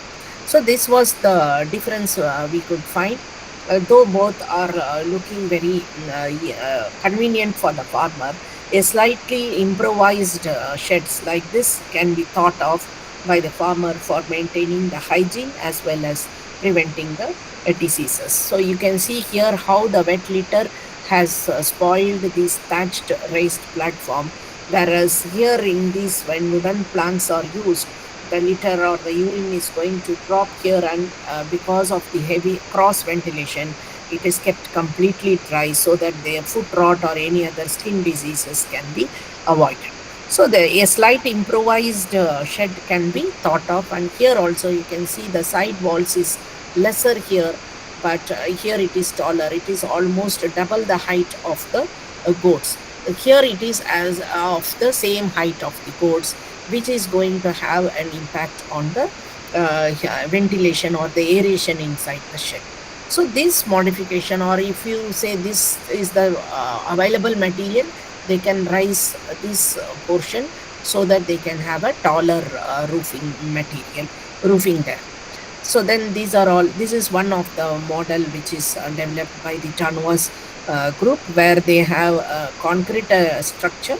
So wherever there is a rainy or flooding is seen, you can go in for these type of completed structures or wall structures with brick walls and a pin and a run space. So these are all small models for small flocks. Then just I will skip. So these are some of the larger models. Then the another one more advice is to have separate pens for the different age groups. Like in poultry, how you have the grower, brooder, grower, and layer. Like that, here also the pregnant ones can be kept in these type of isolation pens or in these type of pens, and then small young ones can be kept in these type of traditional housing also. So this breeding male and female, again, whenever the animals are to be mated, the males have to be left along with the herd if you are following natural mating. So this is one of the thing where you can care or give individual care to the if you say 100 goat are there are going to be 5 males. So the 5 males have to be cared so that the tapping percentage will be more. For that we have to have a careful observation for those males, and they should not fight with each other. They may injure the legs, and all those things, disadvantages can be avoided if you are going to have a separate pens for the breeding males and the breeding females. Then the lambing pens. So these type of pens, you can see here, the lambs are small ones are kept in this. This is the traditional one, and this is made of wood. And here also the pregnant goats are kept here. And when you are here observation, you can have a attender to observe the kidding action actually when it is going to happen. All these things or cautions can be maintained for the ones which are going to kid. And then in the lactating goats, wherever you are keeping, you should have a complete hygiene has to be maintained to avoid the mastitis as well as the cleanliness of the milk. So this is where the contaminants should not go into the food chain, human food chain. So this has to be very cautiously done. So the lactating goat pens should be kept separately so that the proper hygiene can be maintained. Then again, you can see here in most of the time farmers used to keep one basket like this and allow the goats to eat. You can see here these two dominant ones or the heavier ones are going faster and the rest are not having a reach. So you can think of having these type of row type of troughs, or these type of troughs where every individual is going to get an equal opportunity to feed. Then ad libitum chaff, green and dry fodder are fed to the goats that are cultivated. Here you can see the chaff fodder is kept available always, as and when they are required, they are feeding. Then this is the weaned kids. So slowly the weaned kids, here this particular farm was is adopting the milk is their main commodity. So they wean the goats and they feed the goats with these type of milk. Here again the feeding bottles hygiene has to be maintained. And in these grower pens, again different age groups are grouped into one small flocks. So like this, smaller compartments of 20 to 30 goats can be kept so that their growth performance can be observed easily, and whichever is weak can be maintained separately, given separate attention, or they can be culled from the group.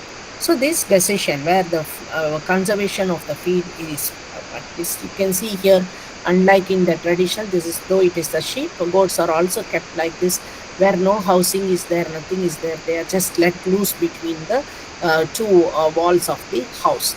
So this definitely they are going to be poor performers unlike this. Then monitoring growth rate. So these are you can have the weighing balance like this, or you can have a weighing balance like this where the animal is allowed to walk through this and the weight is recorded. So these type of improvised methods of weighing can be taken. So every week the flocks can be weighed and you can have a watch over the growth performance. Then cleaning of sheds, clearing the droppings, washing of feeder and water, disposing of the leftover feed waste. So every day the feed trough has to be completely observed. So this gives an idea whether all the animals are healthy or some fodder is left out, why it is left out, whether some animals are sick. These observation also can be made, and also the waste or the spoiled fodder can be removed. Then again this clearing the droppings and preventing water stagnation. So if you have flooring like this, whenever there is a pit like that where the water stagnation happens, we have to see that the pits are filled and clear, there is flow of urine or water from one place to another, or in this type of ship there is no problem where the droppings and the urine will go down. Then quarantine facility, whenever there is because these goats are reared together, if any one animal is sick, it may spread the disease to another through respiratory, or if it's passing diarrhea, or then it may contaminate the feed, and the disease may spread to that. So better to have a quarantine facility or a special facility. One is to the newly entered animals to be kept. Another one is isolation, where the sick animals have to be kept. These two has to be maintained. So in any form, whether it is small or big, the new entrant should be kept in a quarantine, or the diseased animals should be kept in a isolation pen. Then prevention of diseases by routine vaccination, water and feed analysis, and also we have to observe for any poor growth performance and nutritional deficiencies can be assessed. The next major challenge we find in any farm is about the labor management. So the previous speaker also was telling we have to train the farmers for handling, for taking care, for preparing the feed, the time of feeding, everything they have to be trained. And how exactly, we should not just like that say it is an unskilled labor. Definitely it is also coming under the skill of feeding, skill of handling, skill of handling the newborn, the skill of handling the pregnant goats. All these things have to be taught to the caretakers, whoever is there, the animal attender should be there. Then the most of the time the workers should be staying in the farm itself, and they should be assigned appropriate jobs. Whichever job comes to them has to be assigned. They have to be trained, and the needs of the labor's family must be met. So even the labor's family, like, because if any member of the family is going to be sick or hospitalized, again the labor also will run to the hospital, and your routine will be affected, because you cannot give any holiday for the farm. So this how you are going to overcome these challenges is one of the important tasks. The next one is how you are going to market the products as in the form of live animals, culled animals, then milk quality testing and marketing, how you are going to pack the material, pack the milk and sell it, and how the byproducts made from the milk is going to be sold, the dung and the manure, how they are going to be sold. So this aspect should also be trained. The farmers or the whoever is the commercial producer should be trained in these areas, so that they can have an easy method of marketing their product. And the keeping quality also, again, it is one of the major tasks. And then online marketing, how you are going to they can be trained on these, creating website, online marketing, and all those things. Then as and when required, the research experts should be consulted, and every farmer has to have a regular veterinary consultant, and also he should be able to update his knowledge and share some of the practical tips, or should be in a position to say this is what is needed and this is what should be researched in a research station, so that the farmers will be helped. So that should be done. And again, the practical knowledge can be gained, and they have to participate in exhibitions and krishi melas and go on updating the knowledge.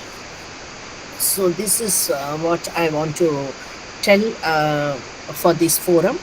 Anything, and they can consult me at any time. We have done small experiments on this, which can be definitely of help to the farmers. Now, in the participant point of view, if you have any query,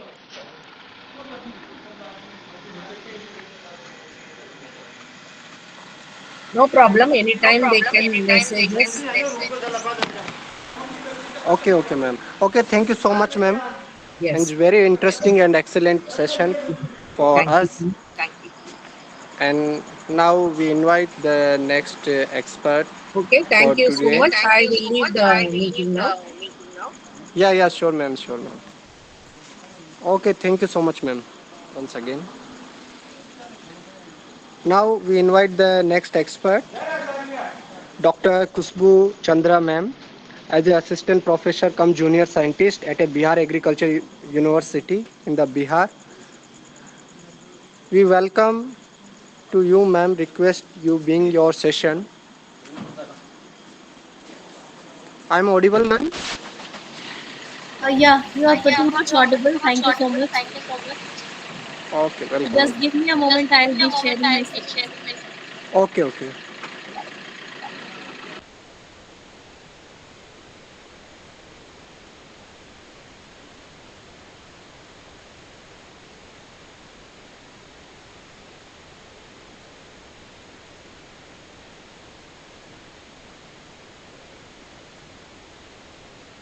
So, is my slides visible?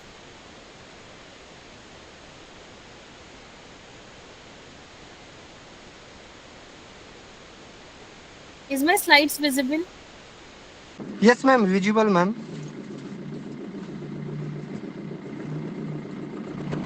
But ma'am, Is open it in in? the yeah, in the open in the next one, na.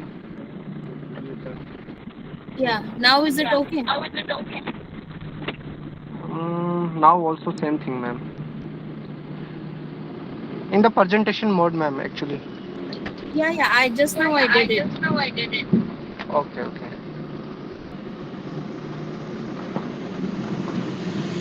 But the visible all slides, ma'am. Now. Now, Now also same thing, ma'am. at my end, it is at full screen, but I don't know at other end. Okay, ma'am. No problem. You can start here also. Shall I again share it? Yeah, sure, sure.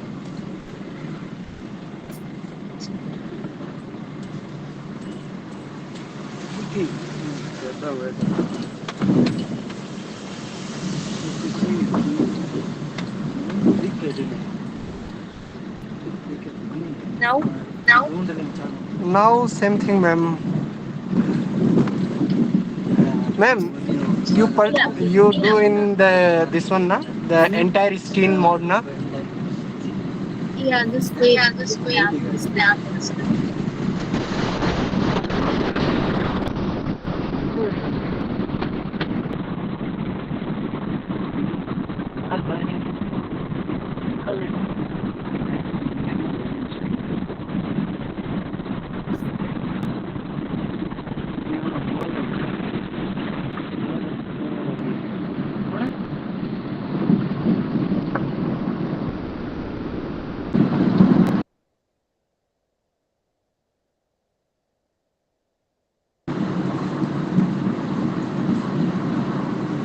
Please wait the all the participants.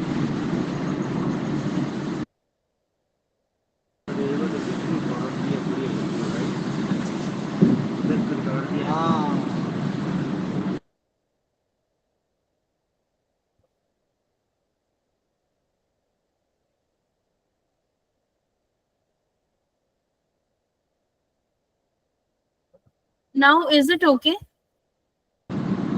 Yes, ma'am. Yes, ma'am. But the presentation, I think. Please close it. This one, na? Close all. Yeah, ma'am. Okay, fine, ma'am. Fine. Okay. So, good evening, everyone.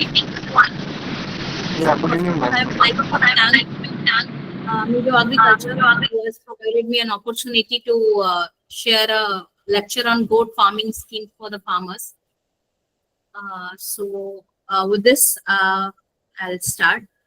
So, I'll briefing about each schemes which will very much acquaint to this goat farming. So, first one is your Mukhyamantri Pashudan Vikas Yojana. Especially, this was initiated at Jharkhand. Then National Livestock Mission, that is a central sector scheme. Another one is Rural Backyard Goat Development Program. This is sub scheme under this National Livestock Mission. Another one is Integrated Livestock Development Program. This is the state plan. And we have also some startup at Bihar. We called it as a BADA subsidy schemes for goat farming startups. And last one is Kisan Credit Card, that is for livestock extension. So now when we're talking about the Mukhyamantri Pasudhan Vikas Yojana, so first and foremost will be this has been launched around year 2024-25 by Jharkhand government, and main objective behind this is to boost the animal husbandry or the dairy farming. So this mainly aims at the enhancing the rural income, creating jobs, and increasing production of milk, egg, and meat, etc. So this is the main scope and objective behind this Mukhyamantri Pasudhan Vikas Yojana. So now if I'm talking about who can apply this, if they want to avail this, who and all are eligible candidate for that. So those who have the permanent residence of Jharkhand, whosoever it may be, either the farmers, livestock breeders, or self-help group, they can apply for it. And special priority is given to the women, especially the women's who are the ST/SC individual.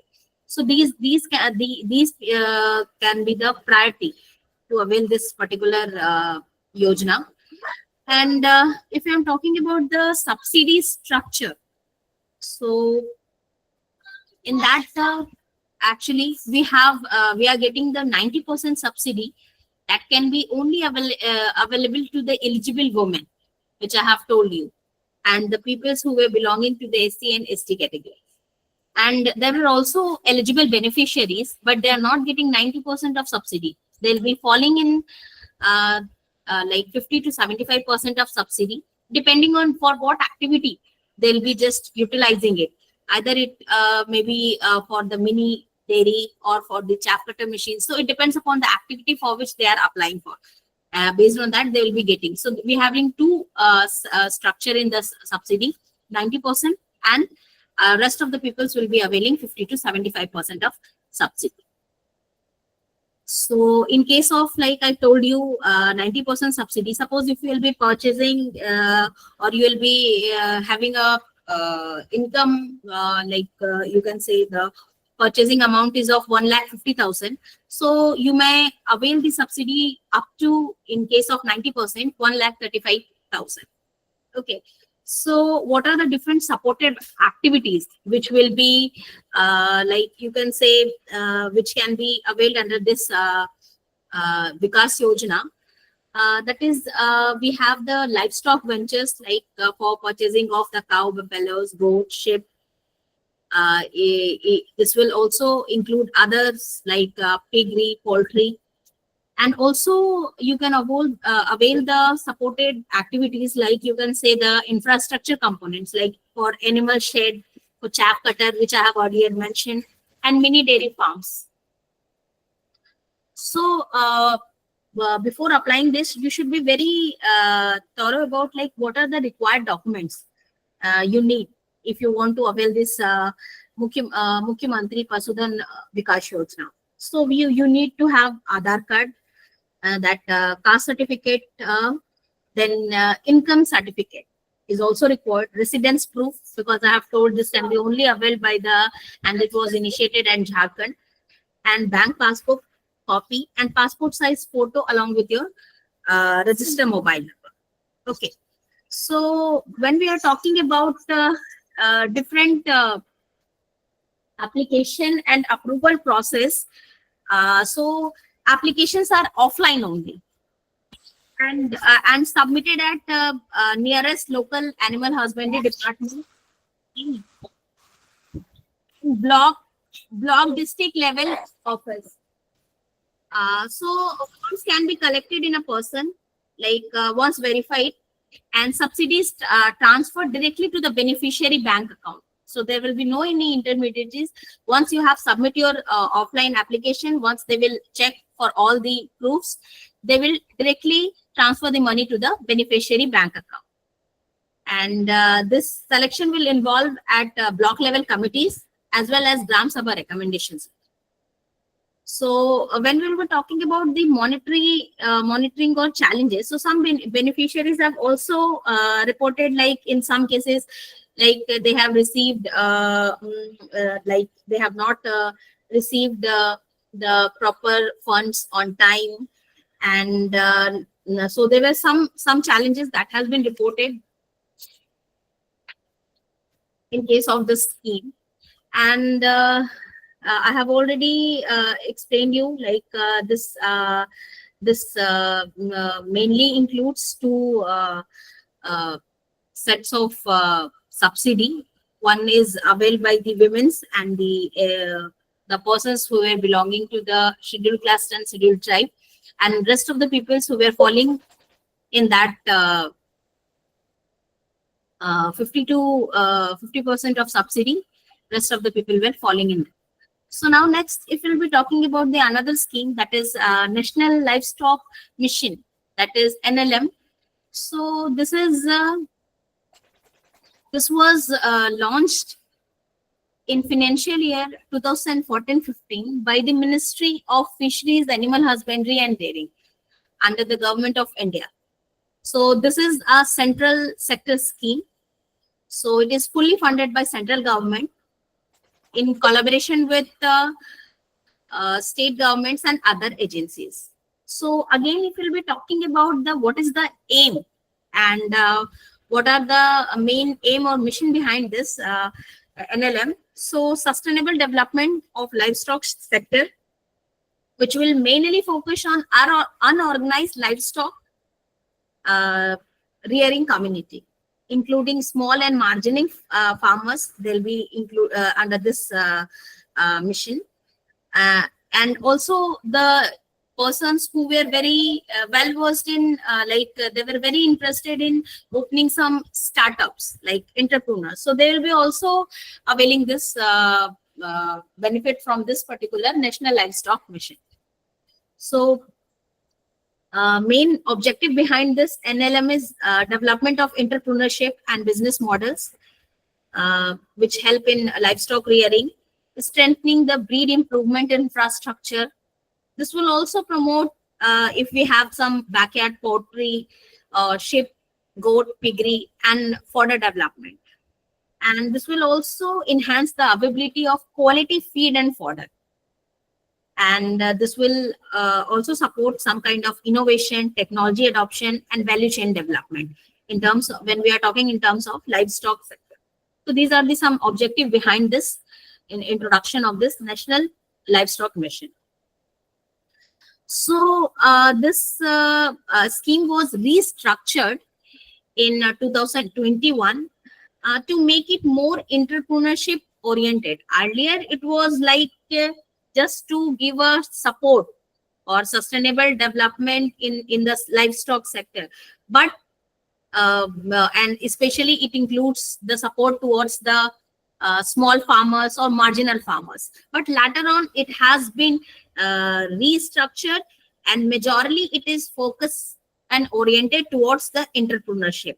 So it has now, if we talk about that, it has now 4 sub-missions. So first one is your promotion of indigenous breed. Second one, it will strengthen the semen stations, semen banks, AI networks. Moreover, it will also assist different entrepreneurs for setting up different breeding farms and hatcheries. And the submission, so when we were talking about the submission on, these are the different submissions. So under this, we have, first one is the submission on feed and fodder development. So this supports the fodder seed production, fodder blocks, and hydroponic fodder, which is now in a trend, and also in silage making.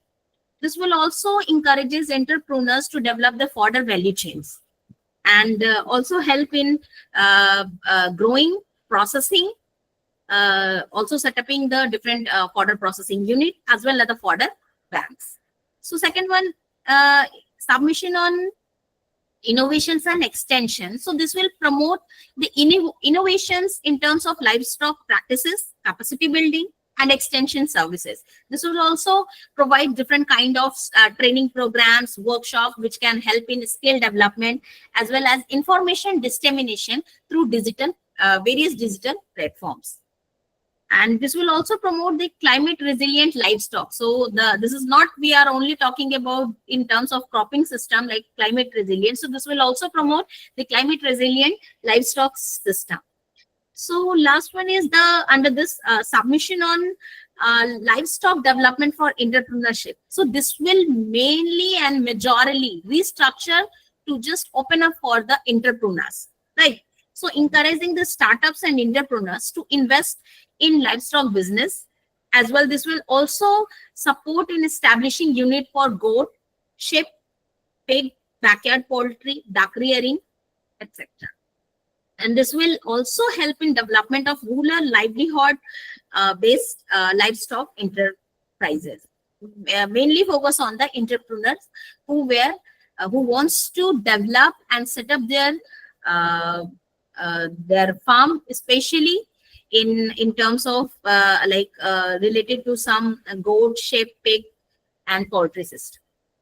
So in this is 100% central funding, and assistance will be up to 50% of capital cost. So maximum it goes to 50 lakhs for individual entrepreneurship.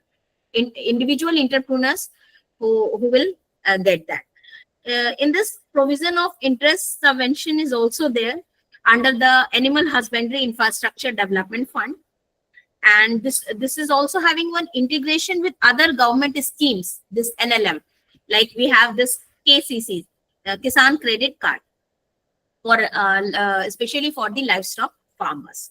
So who and all, if we will be talking under this NLM, who and all are the different target beneficiaries? So they were individual entrepreneurs, farmers, self-help group, the farmer producing organization we called as FPOs, some private companies also. And like earlier I told you, this is again a kind of whatever maybe the schemes, we can't forget the women. So because we all want the women empowerment, right? So the again here is also a special emphasis on the women and the scheduled caste, scheduled tribe, and the persons who were belonging to the northeastern region. And in this funding pattern, the 100% it is, I told you, is the central sector scheme, and there is no state share is involved in this. And entrepreneurs need to contribute their own share or avail the loans from the remaining cost, which is not covered under this subsidy. So a major outcome for this NLM is just which was expected is to just double the farmers' income, availability of animal proteins and nutrition security, then increase the private sector investment in livestock infrastructure, and also to develop the sustainable climate resilient livestock practices. So those who want to apply it, interested, whosoever is interested stakeholder, they can, we have the one official website of DHDs. So through that they can apply. And under this NLM, this will also aligns and converge with different schemes like Rashtriya Gopal Mission. Another one we have under this this NLM, we have the another schemes also which is converges. Another first one is the Rashtriya Gopal Mission. Second one is Animal Husbandry Infrastructure Development Fund, that is AIDF. The third one is Dairy Entrepreneurship Development Scheme, DEDS. And fourth one is PM Matsya Sampada Yojana. This is related to somewhat integrated livestock fishery system, right? So these are the different other schemes which were converges and aligns with this NLM. So according to the data related to the this 1 year, like 2024-25, we have the increased allocation towards the fodder entrepreneurship with the introduction of this National Livestock Mission, with the restructured that it should only focus on the entrepreneurship. Apart from this, will also assist some small farmers and marginal farmer, and then this will also emphasis on I told you about climate smart livestock initiative, digital livestock services delivery, then mobile veterinary units, we called it the MVUS. So these are the some different you can say the expected outcomes under this umbrella of NLM. So with this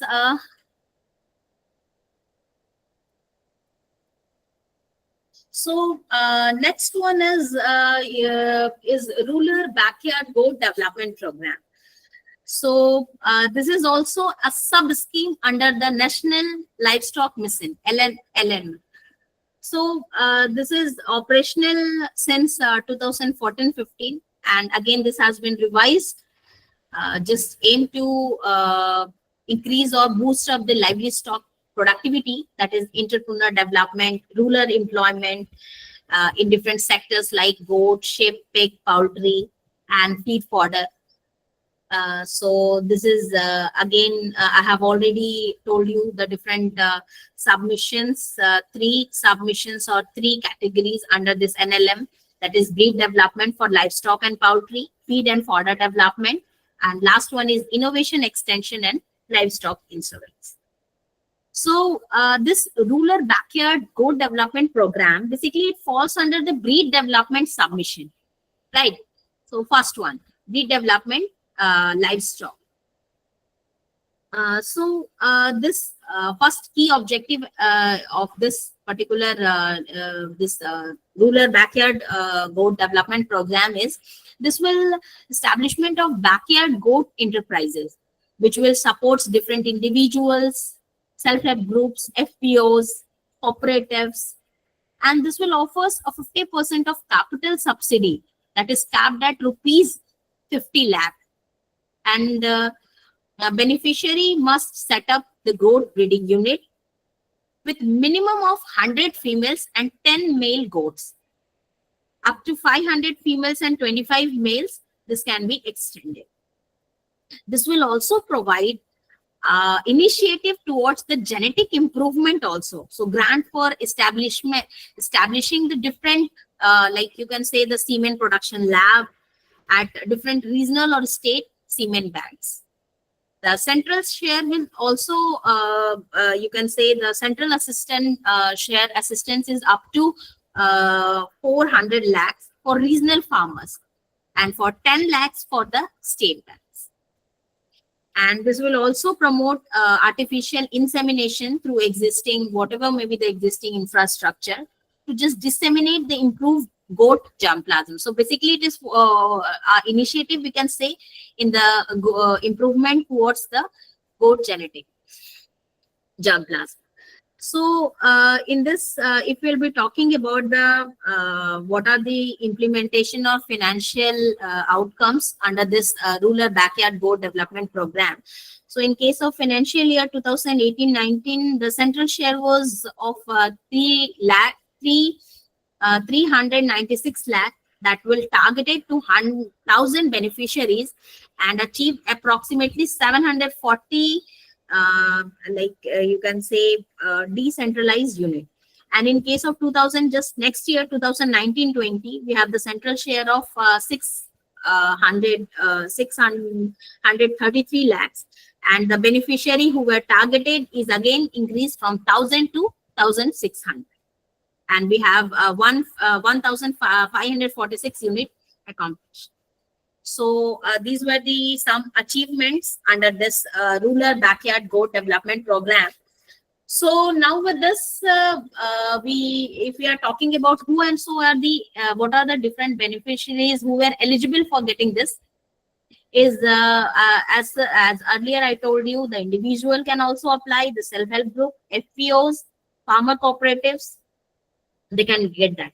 So what will be the minimum and maximum limit? So I told you that is for 100 female goat and 10 male goats, and maximum we can go and apply for the setuping for the construction, which includes infrastructure, which includes 500 females plus 25 male goats.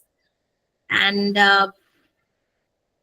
this will provide the assistance for the feed fodder development, like seed production, silage, product for setting fodder processing unit, and whatever may be the subsidy, that is up to 50% and capped at maximum of rupees 50 lakh per unit.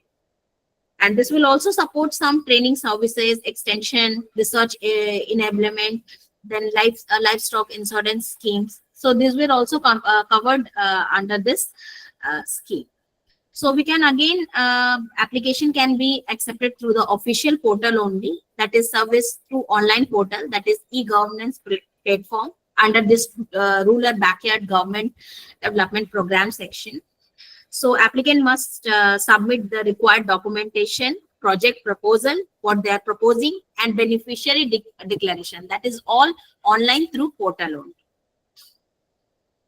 And this is mainly to boost up the entrepreneurship, self-employment. It will generate also self-employment. It will boost the rural economy, animal productivity.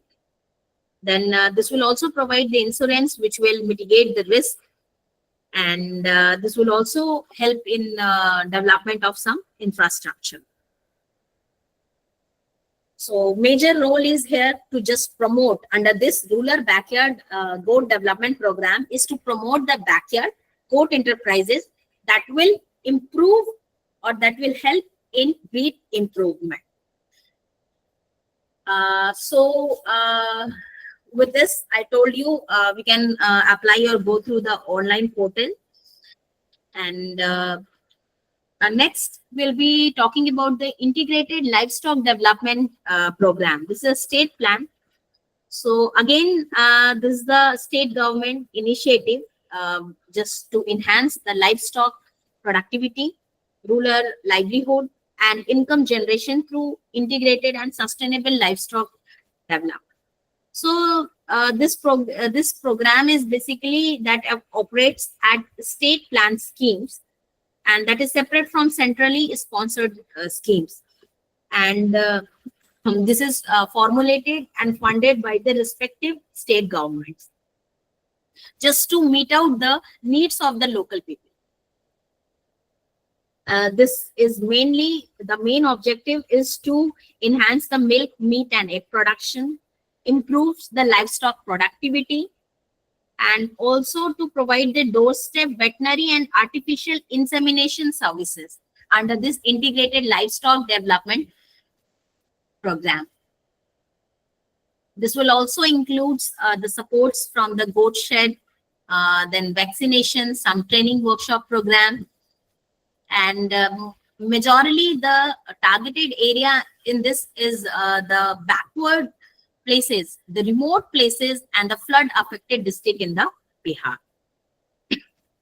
So this will also reduce the reliance on traditional method, because if we door to door, if the new whatever the new schemes and modernized techniques, if it will reach to the people, they will get more benefited.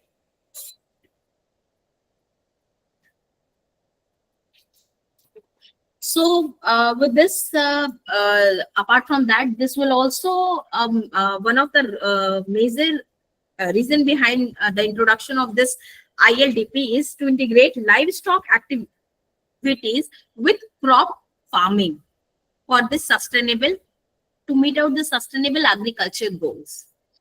So this will also provide mobile veterinary clinics, animal health camp under this, then the different vaccination programs that will control various diseases which were prevalent in this related to the cow, buffaloes, goats.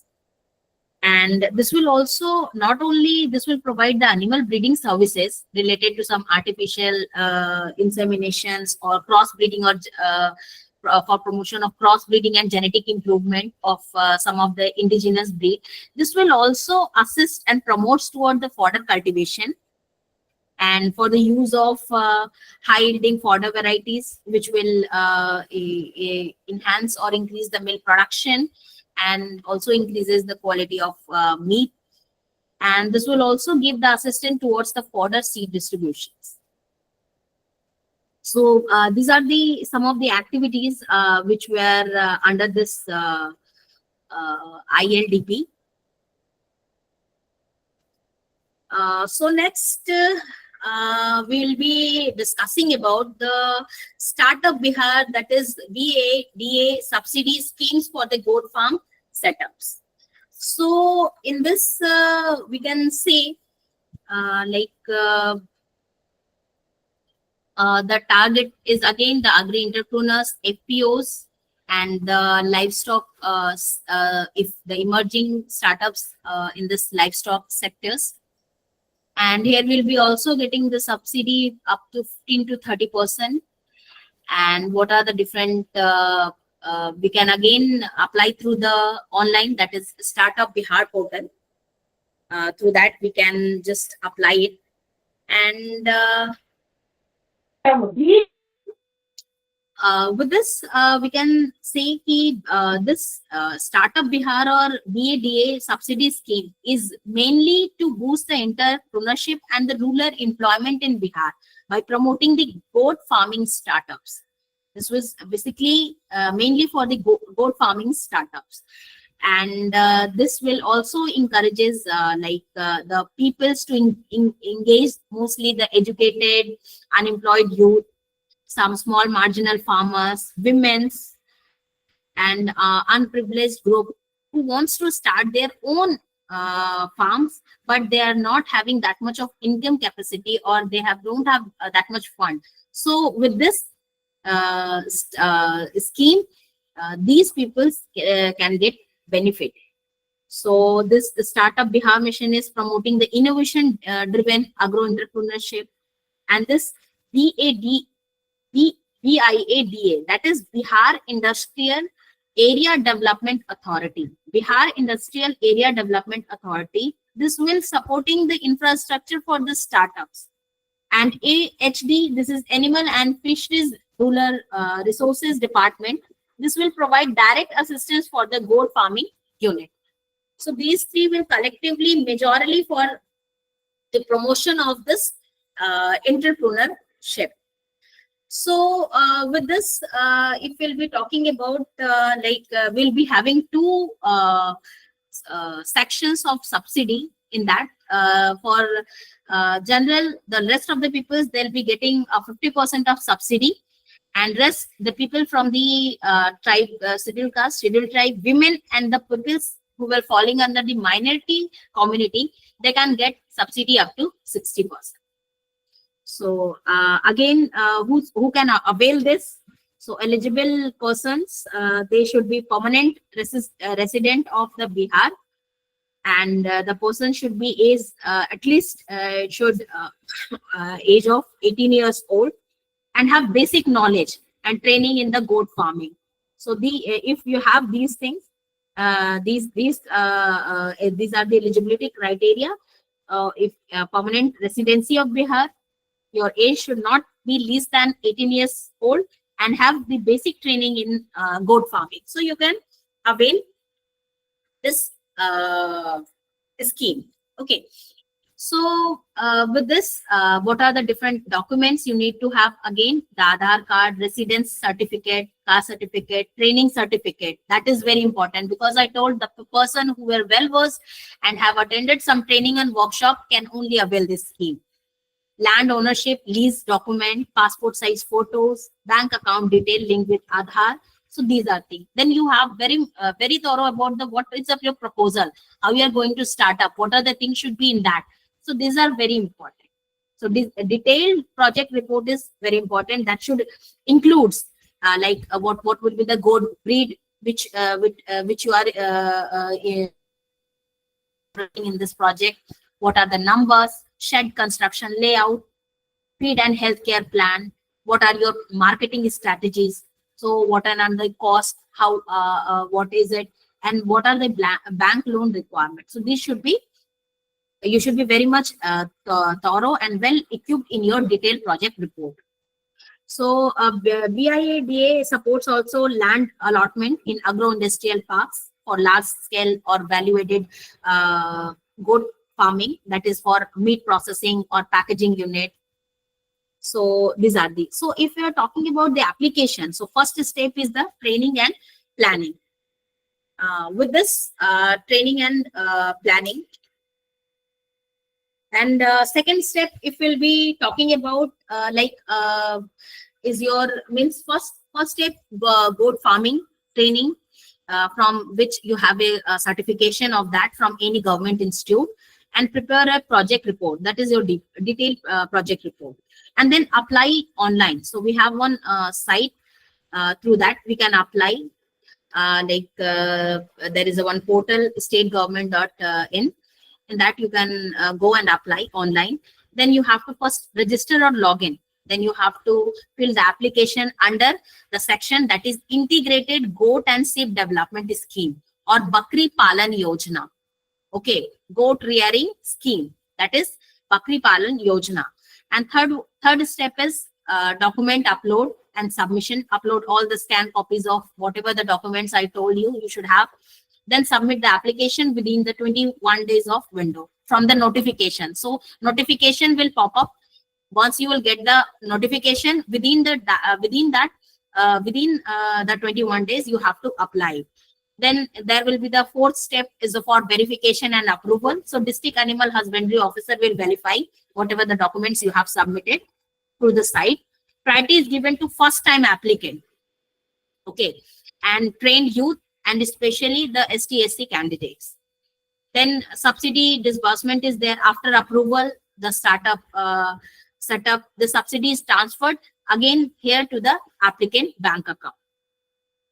So this is what about the startup under this BIADA subsidy scheme for goat farming steps. So now next and last one, that is your Kisan Credit Card, KCC, and Livestock Extension. So basically in this we can get the loan amount from ranging from 50,000 to 3 lakh for the livestock only, and for at the interest rate of 7%. The repayment tenure we can have depends upon the bank and the activity. Majorly it falls within 1 year up to 5 years. So credit limit duration is valid for 5 years with annual review. And what are the things that it includes under the loan section? That is for feed, fodder, pet care, medicines, small tools, animal purchase, and shed improvement, or for infrastructure. So what are the different documents? Again here, if you have the Aadhaar card, PAN card, or voter ID, bank passbook copy, livestock proof, that is for tagging certificate, purchase bill, that should be with you, photograph. That again you can apply with the online.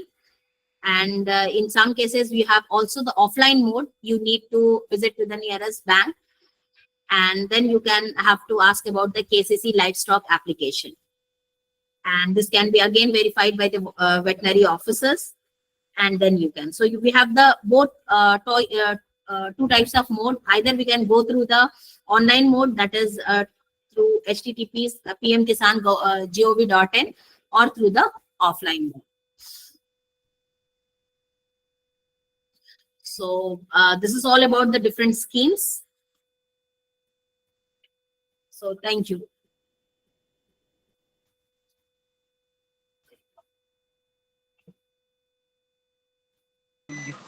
Okay, thank you so much, ma'am. Very excellent session for today. Now we conclude our day second training program. I would like to thank all the expert speakers, their engaging and informative presentation, and all the participants. Thank you so much. Have a good night. Okay, everyone. Thank you.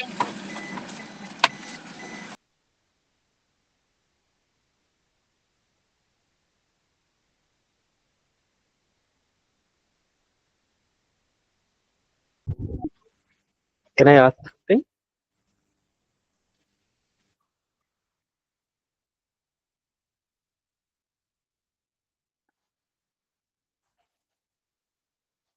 Hello.